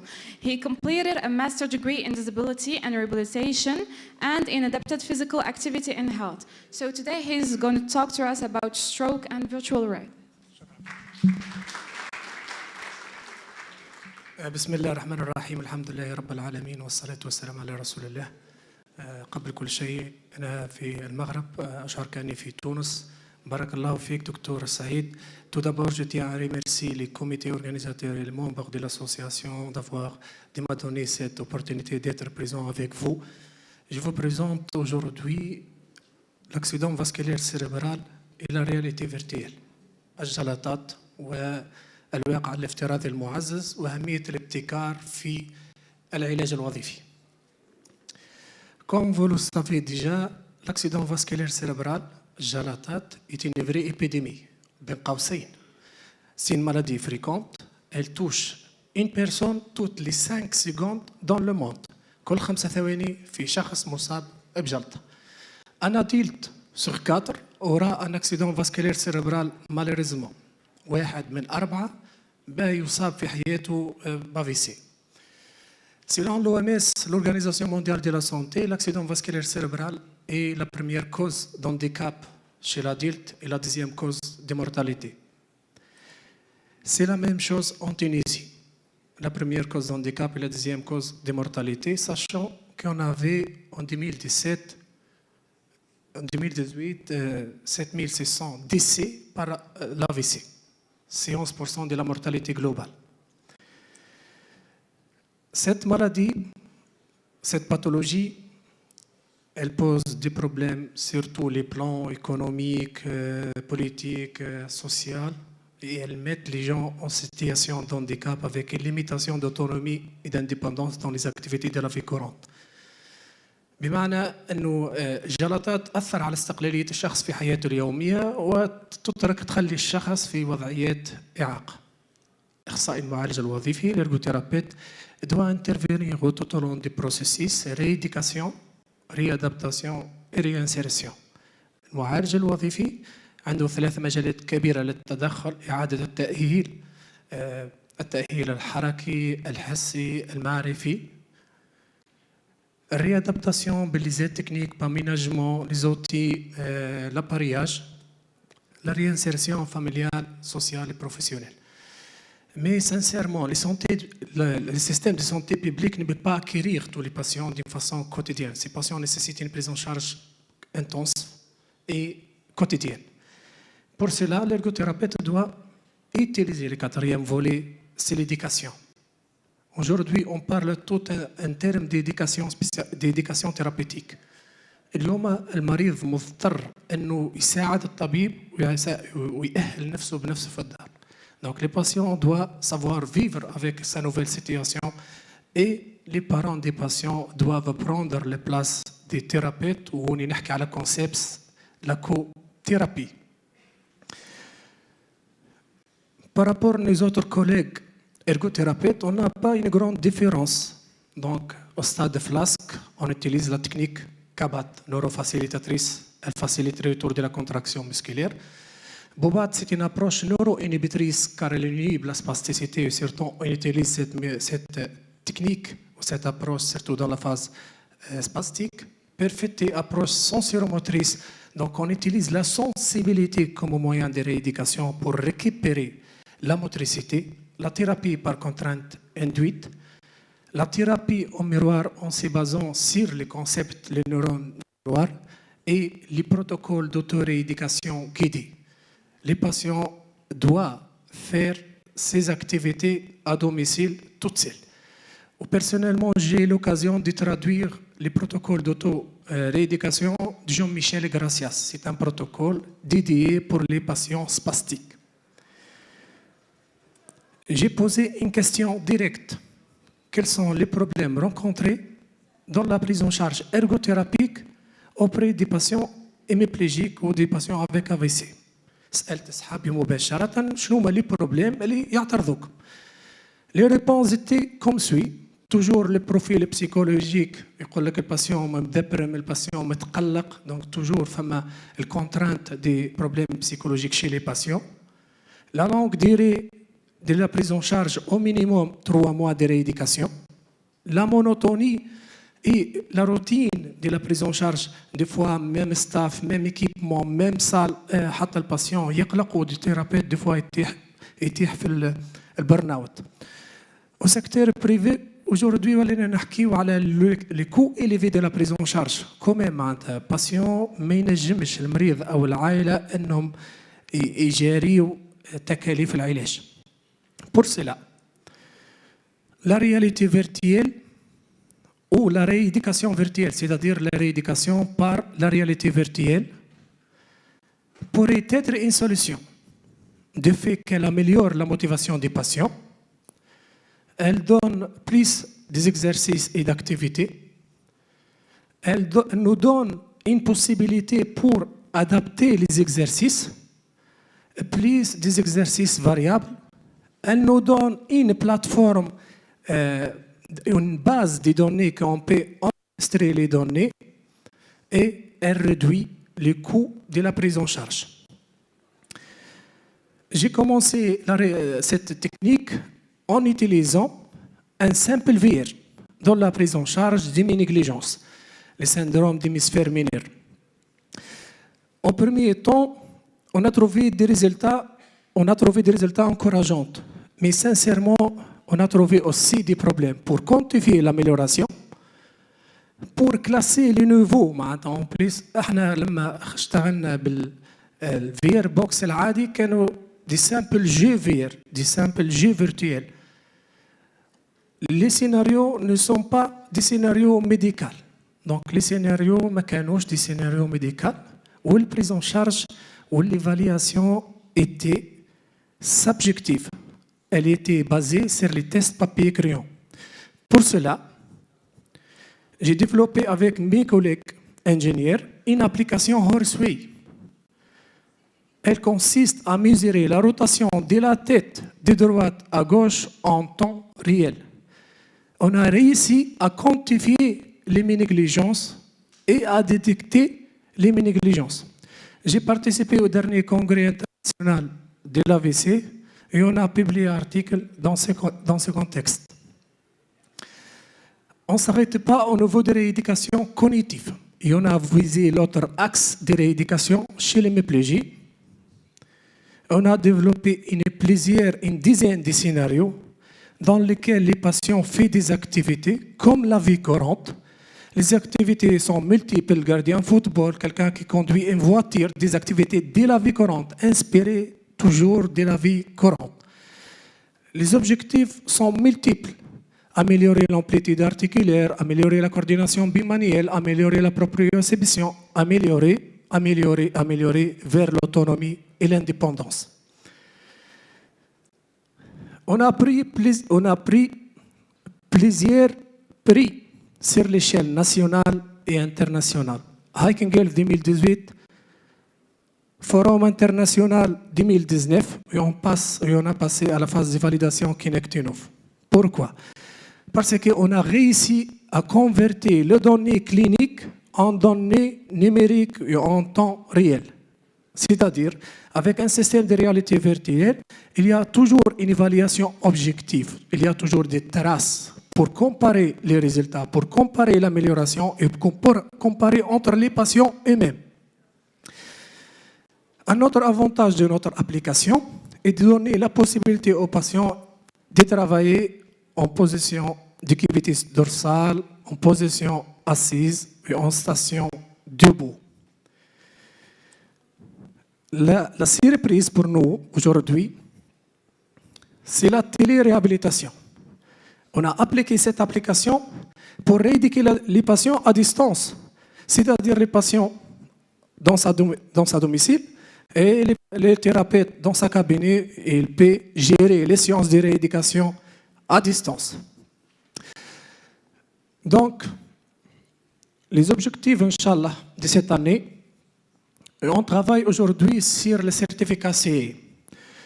Donc, on fait des études cliniques avec plusieurs établissements. Et dernièrement, donc, on a fait une petite convention avec l'hôpital virtuel à Égypte. On travaille sur notre propre capteur pour quand même garantir une certaine indépendance du point de vue technologique. Inch'Allah, notre application sera gratuitement disponible sur Play Store, sur Android. Et vous pouvez bien sûr scanner ces codes pour obtenir cette application. Mon message, pratiquement, les ergots, les jeunes. Vous êtes encore jeunes. C'est vrai, on a une responsabilité envers nos patients, mais on a une responsabilité devant notre profession. Quand même, l'ergothérapie, c'est notre identité. L'ergothérapie, aujourd'hui, est une branche très intéressante, d'où l'innovation prend une place très primordiale. وإحنا نقولوا بالتونسي إذا ما تنجمش تشري حاجة تنجم تصنعها. L'innovation est une solution pour nous, les ergothérapeutes qui se trouvent au pays en voie de développement. Mesdames, Messieurs, amis, collègues, bien sûr, je vais profiter de cette invitation. بارك الله فيك دكتور سعيد. مرحبا بكم في تونس وبارك الله فيكم إن شاء الله كنت طولت عليك. Merci.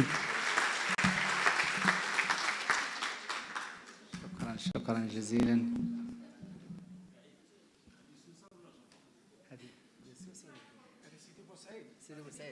هذا مشينا البارح شفشاون كان معنا السيد محمد وقال لي سبحان الله كتشبه السيد بوسعيد. ما شاء الله. ها؟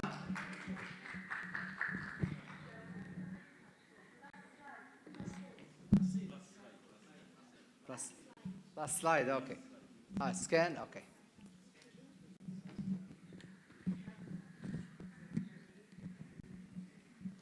شكرا جزيلا استاذ محمد، شكرا ايضا. مرحبا بك في بلادك الثانيه المغرب.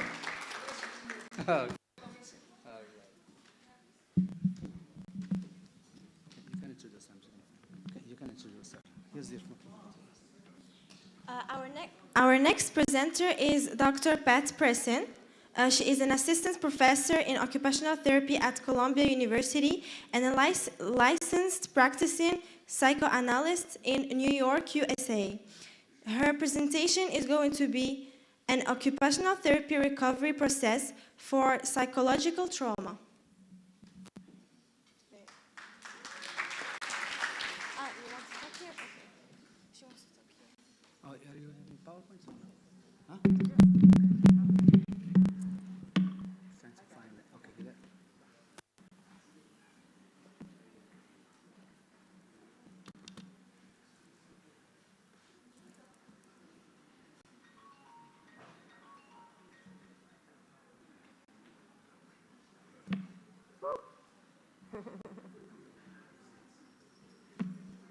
Pardon.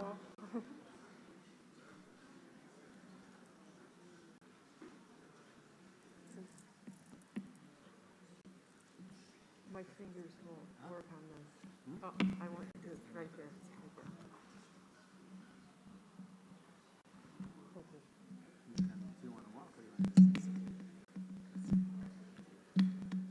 Okay. Oh, so you, no. Oh, for me? Yeah, for you. No, big. That's not this one.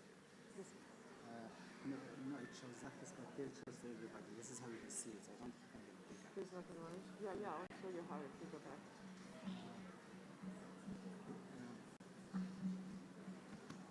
Here, press that one, right there.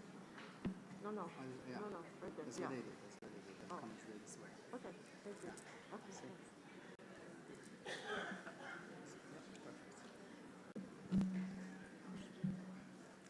Thank you very much. It's my pleasure to be here. I would like to thank all of you for your passionate work that you're doing. It's all very moving, and every one of you, whether you're a student or you're a practitioner, your passion and your dedication to your work shows, and it's very, very inspiring. And thank you, Dr. Saeed Naif, for hosting us. So I'm here today from Columbia to talk about an occupational therapy recovery process for psychological trauma. So by the end of this, you should be able to define trauma and talk about traumatic symptoms in clients that you may have seen. You should be able to learn a different technique for helping clients manage some of these symptoms and also facilitate a long-term healing process with clients who have suffered traumas. So what is psychological trauma? There are many definitions, but I picked this one because it was the most comprehensive. So the Substance Abuse and Mental Health Services Association says that individual trauma results from an event, series of events, or set of circumstances that is experienced by an individual as physically or emotionally harmful or life-threatening, and that has long-lasting effects on the individual's functioning and mental, physical, social, emotional, or spiritual well-being. There are many causes of trauma. These are only a few. Trauma can be one single event. It could happen to many people, such as a storm, or it could happen to one person, one traumatic event. Or it could be cumulative, smaller events that happen, such as childhood neglect, or domestic violence, physical, sexual, emotional abuse, war, captivity, etc. Unfortunately, psychological trauma is very prevalent. In the United States alone, 61% of the people have experienced at least one adverse child experience, and 25% of these people have had 3 or more. And it is almost a universal experience that people with mental health issues and substance use issues have experienced trauma. But trauma does not discriminate. It affects all races, ethnicities, genders, sexualities, ages, religions, and geographic locations. However, the literature does show that trauma is disproportionately experienced by people in underserved areas. Psychological trauma has a profound effect on our patients. So even if a person has experienced a childhood trauma, maybe 20, 30 years later, they still may be having certain difficulties because of that traumatic event or events. So it interferes with daily activities. It can interfere with the client's goals that they have. In addition, very interestingly, it also affects things like chronic lung and heart disease, liver disease, autoimmune diseases, sexually transmitted infections, depression, and other mental health conditions are all heightened and happen more frequently in people that have suffered trauma. So it's important for all of us, no matter what your area of study and practice is for occupational therapy, to realize the signs and symptoms of trauma, because a client may come across your work and your clinic, and they may not say, I've had a trauma in my life. They probably won't say anything. And they may not even be there for treatment for their trauma. They may be there for a physical disability, and you're treating them. But yet you notice something different about them. You notice something that maybe your therapy isn't coming across to them in the same way. Maybe they can't concentrate the same way another person would. Maybe you touch them on the shoulder and they flinch. So there are certain signs and symptoms that you should be aware of in your clinical practice, because then you may need to refer to an occupational therapist in mental health, or you may want to work with them yourself. Now, when we talk about symptoms, there are two different types of symptoms. Initial symptoms, which can last anywhere from 45 minutes to 3 months. And then they go into long-term lasting symptoms, which can last up to years if the person hasn't had occupational therapy or other treatments for these things. So some of the longer lasting symptoms include depression, anxiety, cognitive problems, sleep disturbances, hyperarousal, intrusions, disconnection, self-blame, and there are many more. So what I have done is I've culled from the literature some best practices and came up with an occupational therapy 5-stage recovery. I don't want to call it a model because it's not that far along. Let's say healing process. So the first stage is really to develop a healing relationship with the client.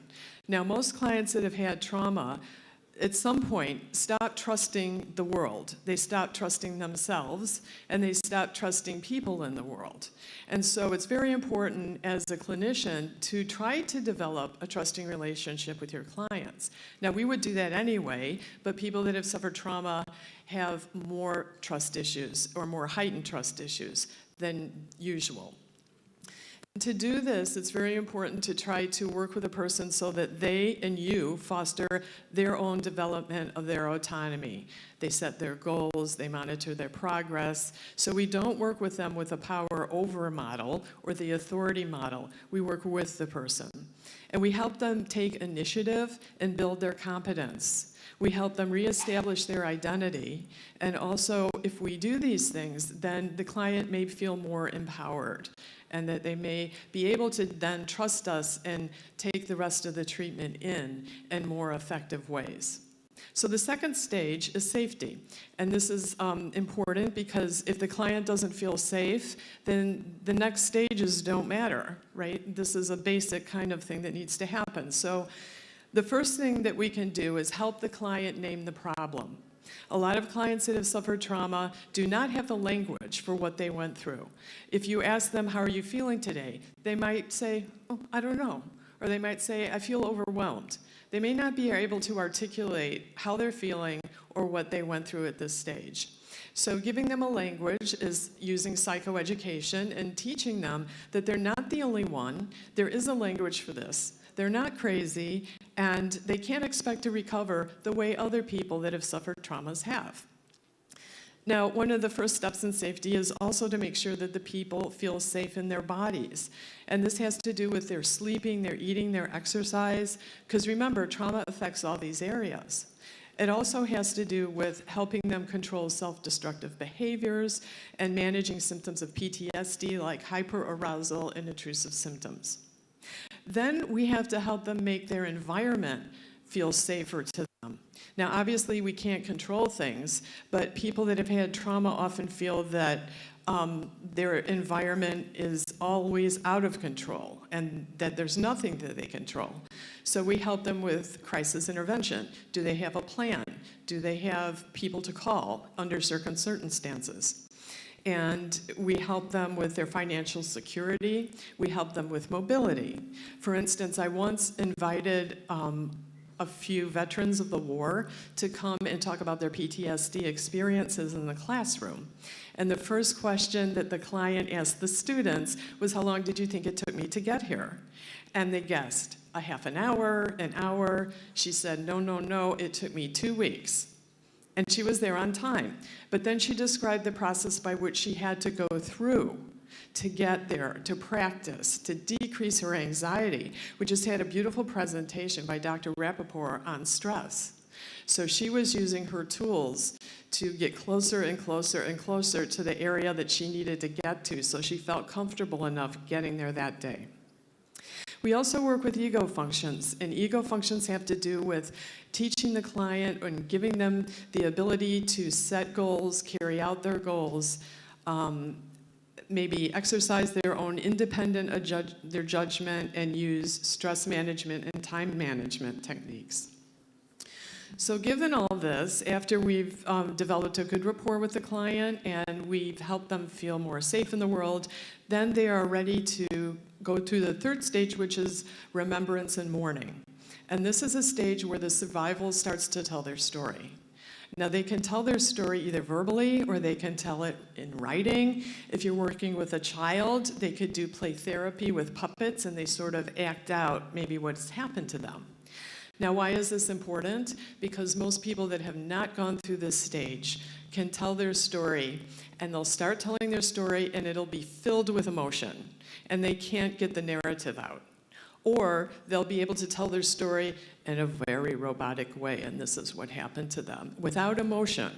So in order to help them, we put the emotion with the story so they can feel it and then decathect it out, and it helps them recover. Once they've gone through stage 3, then they're ready for reconnection. And first they have to reconnect to themselves because they have to possibly reestablish their identity again, given what's happened to them. So we help with that. And then when they can do that, then we help them reconnect to others in their community and their environment. And finally, the 5th stage is commonality. And OT groups are wonderful for this because trauma isolates, but the group creates a sense of belonging. Trauma stigmatizes and shames, but the group bears witness and affirms. Trauma dehumanizes, but the group restores humanity. There's a feeling of universality in a group to where clients feel that they're not the only ones that have gone through this, and other clients give them feedback, and they grow together. Usually occupational therapists, when they work in a group, they will divide people into whatever stage that they're in, and then they'll run groups according to what the clients need, according to their stage of recovery. Now, finally, I would like to leave you with the 4 R's, and this has to do with the idea that occupational therapists do not work alone. We work with other people so that we can be the best, well-trained therapists in trauma, but it doesn't mean that the rest of the agency is. So it's very important that the agency develop policies and get training so that everyone in the agency, from the person that answers the phone and opens the door for the client, to the doctors, the nurses, the occupational therapists, speech therapists, etc. And that is termed trauma-informed care. When the whole agency is trained to help their clients that have had traumas. And so in order to do this, we help people in the agency realize how prevalent trauma is and how important it is. And then to recognize the signs and symptoms, as I just did with you, and to respond in an appropriate way given best practices in the literature, and finally to avoid re-traumatization. And you think, why would Dr. Prieston say this? We are not going to traumatize our patients. Yet sometimes it inadvertently happens. Maybe the client can't stand waiting in the waiting room. I once had a client that was waiting in the waiting room, and the waiting room had a radiator, and the radiator was making noises like moans and groans to heat the room, and they had had sexual abuse, and they got scared and left. So these are some of the subtleties that are very important. And the final thing is that my colleagues and I, another occupational therapist from Columbia and a nurse from Columbia, have received a $1.9 million grant for 4 years to train students and give them stipends to go out into the community and work with 15 different organizations that are underserved to bring their entire organization trauma-informed care. So I thank you very much.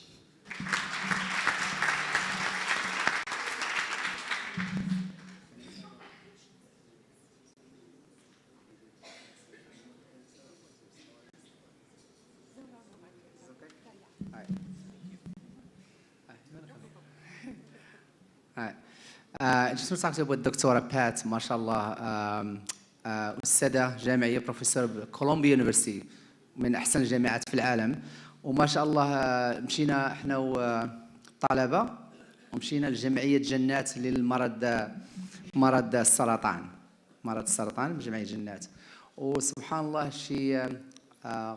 she told them her story with cancer عندها قصة معاه هي شخصيا مع الكونسير فكان جاس كونسير وحيدت الثدي ديالها بجوج وعطاوها عام باش تعيش تقريبا ولكن تغلبت على المرض وملي مشينا تما بقات تتعاود على النساء هذاك الشيء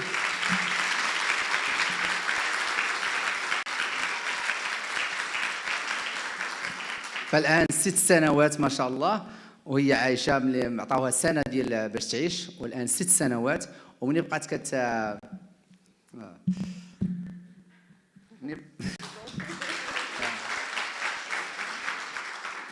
ملي بقات تتعاود للنساء اللي عندهم كونسير القصه ديالها فما شاء الله كانوا حزينين فناضوا كيفرحوا بداو كيشطحوا وتيغنيو يعني فما شاء الله يعني ملي كتسمعي ما تقول سال المجرب ما سال الطبيب كيسول المجرب ما تسول الطبيب ف thank you very much for your presentation thank you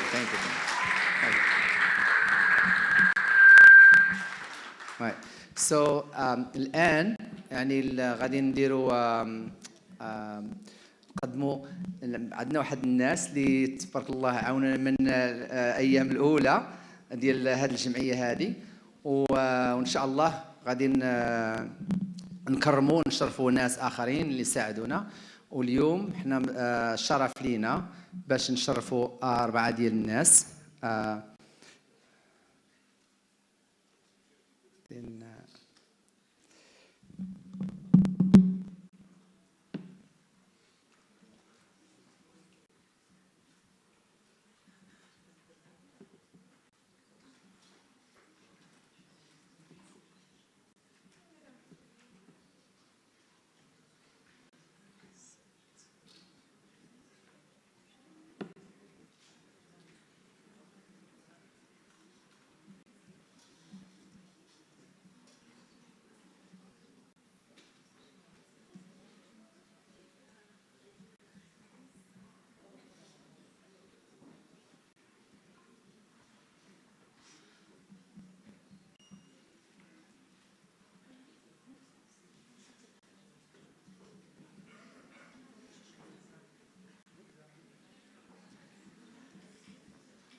هذا كما قلنا الشرف لينا شي ناس يحضروا معنا هنايا الحضور كامل وبهذه المناسبة غادي إن شاء الله نوصلوا لمرحلة تكريم هاد الناس اللي كما قلنا كيساندونا وكيساعدونا يعني بالدعم المعنوي باش نكثروا دكتور بن حسن خالد دائما ترحب فينا في السونطة ديالو ما شاء الله حتى انه سبق له دعا الزوجه ديالي اللي هي معالجه وظيفيه امريكيه في 2018 تقريبا و19 جات عطات محاضره في مركز محمد السادس بالرباط وايضا بمراكش.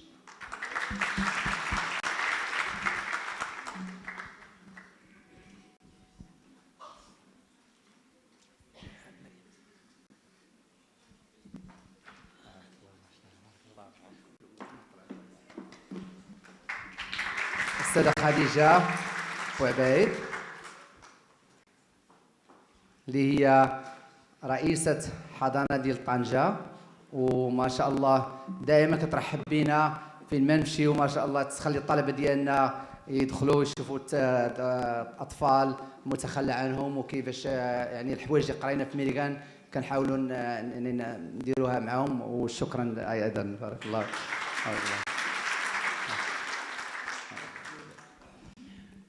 سي دكتور طريشه.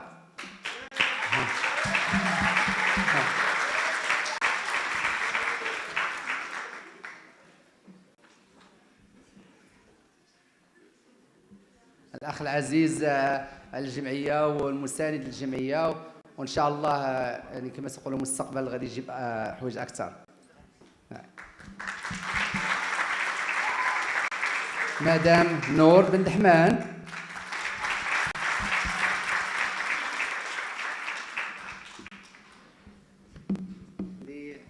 عرفتوا مدام نور شكون هي؟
نفتح.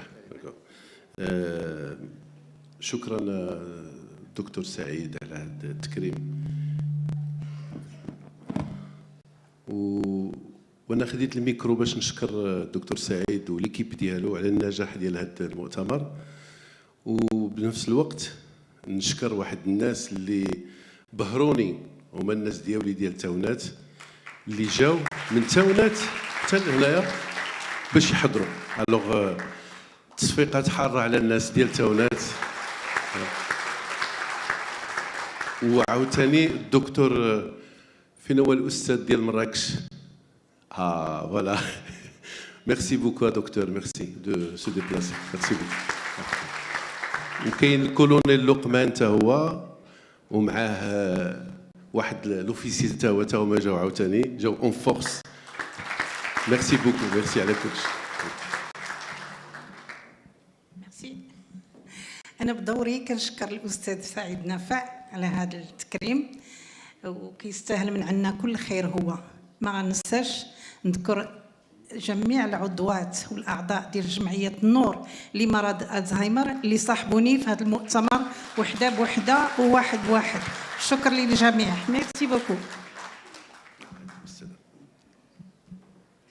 السلام عليكم حضور الكريم.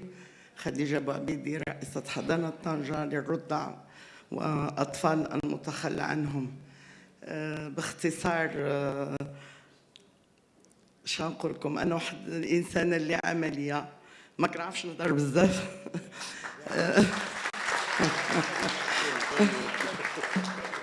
كندهش. مي الجمعية ديالنا هي جمعية اللي كتحمي أطفال اللي متخلى عنهم، منهم الرضع، منهم أطفال اللي كيجيو عندنا رضع وكنكتشفوا فيهم إعاقات، وعندنا أطفال اللي هما في وضعية صعبة لأن الآباء ديالهم عندهم ظروف مثلا سجن أو لا حاجات أخرى. بالنسبة لنا كنعطيو الرعاية الحماية لهاد الأطفال، كنوجدوا لهم بالنسبة للرضع كنوجدوا لهم عائلات اللي كيتكفلوا بهم، والحمد لله تقريبا عملنا 1800 كفالة إلى جميع أنحاء العالم. المؤسسة عندها دابا 34 سنة ديال الوجود ديالها على أرض الواقع، اللي احتوت 2204 طفل وطفلة، اللي الآن عندنا غير 87 طفل وطفلة منهم ذوي الإعاقات. الحمد لله المجتمع المدني، الجهات، جميع الجهات كيعاونونا من أجل نزيدوا القدام بهاد الجمعية ونحميو هاد الأطفال اللي هما عرضة للتشرد وجاو من عائلات اللي هي هشة. وكنشكر الأستاذ سعيد على الزيارة ديالكم هذه عامين، دوزنا وقت جميل معاه ومع الناس اللي زارونا من لي زيتازوني. كنشكر سي بنجلون دائما حاضرين معنا، باردون دائما، وعندنا التلاميذ طالبات اللي كيجيو يعملوا ستاج عندنا في المؤسسة. كنشكر جميع الفعاليات اللي عملوا هذا المؤتمر، وشكرا جزيلا. بسم الله الرحمن الرحيم. شكرا سي سعيد، شكرا سي عبد الرزاق والاخوان ديال الجمعيه على هذه الشحنه الجميله اللي عطيتونا هذا النهار هذا، لان يمكن التجربه ديال السنين والعمل لمده اكثر من 30 سنه مره كان خصنا نتشارجاو حنايا بحال التليفون. هذه شحنه عطيتوها لنا، الله يجازيكم بخير وفكرتوا فينا. فشيء جميل ان الانسان يتكرم ويعترف له بالمجهود ديالو في الحياه ديالو، هو مازال صحيح وواقف احسن من حتى يموت. ف يعني ما عرفتش كيفاش غنشكركم انا صراحه، لان عطيتونا شحنه وعطيتونا ان اوتر كوراج بور ريبروندر دو نوفو ان شاء الله رب العالمين. وحنا مدينين لكم بهذه الالتفاته الجميله جدا صراحه. وانا جيت سعيد نتواجد في هذا الكونغري لان اول مره كنحضر له، فجيت سعيد وندمت لي ما حضرتش من لي زيديسيون اللي فاتوا، لان شي حاجه كبيره جدا صراحه وماشي مجامله، هذا شيء جميل جدا. ثاني حاجه بغيت نقولها هو بغيت نذكر السي دكتور الاستاذ سعيد نافع، اللي هو صراحه اللي كنسميهم انا الخبراء المواطنين، خبير المواطن. الخبير المواطن هو اللي كيشتغل بواحد النوع من نكران الذات خارج وداخل ارض الوطن، لان باش تنظم انشطه عندها صبغه دوليه وتموبيليزي واحد العدد كبير ديال الخبراء على الصعيد الدولي، ماشي على صعيد دوله واحده، خص تكون خبير مواطن. وهذو هما الصفات اللي كنشوفهم انا في سعيد نافع. وكذلك الاستاذ عبد الرزاق الحجيوي اللي هو خبير مواطن اللي كيشتغل صراحه. هادشي كنقولوا من القلب، ماشي كنقولوا غير مجامله، لان الناس اللي كيعرفوا السي سعيد والسي عبد الرزاق راه غادي يفهموا هذا الكلام هذا، لان هاد جوج الناس هادو صراحه كيخدموا بواحد النوع من نكران الذات رائع جدا وجميل جدا. وكنتمنى اننا ناخذوا منهم حنا، واخا كبروا منهم شويه في لاج، ناخذوا منهم الموديل والاكزومبل. وشكرا لكم.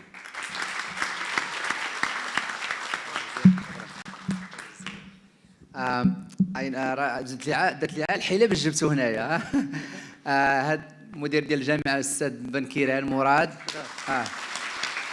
ما شاء الله، يعني ما نقدروش نديروا هذا الشيء هنايا من غير يعني ما شاء الله العمل ديالو.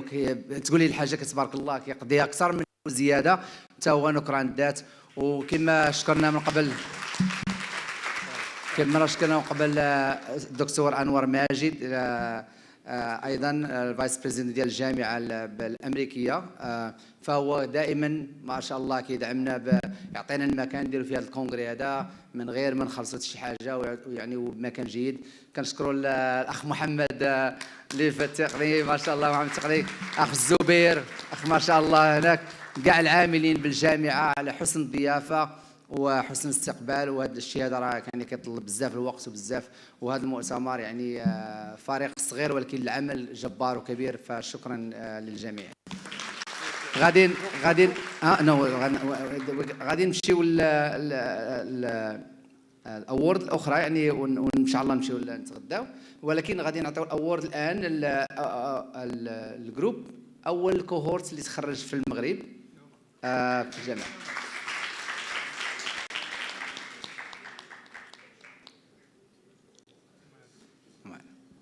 فمعنا السي عبد الجبار، خاصين شي وحدين، شكون هما؟ فين هو المهندس محمد عاطفي، زكريا صافي 4. اوكي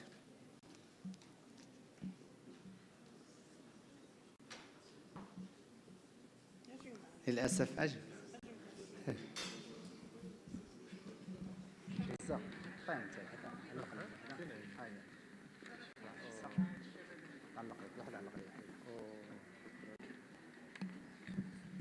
صوفيا، صوفيا سي فارس، دكتور فارس. We hang one on somebody. واحدة فارس، واحدة جمال. شكون مدام أمينة ولا جمال؟ سي جمال، أستاذ جمال.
ان شاء الله نخرجوا برا، ناخذوا صوره جماعيه وناخذوا الغداء الجزائري.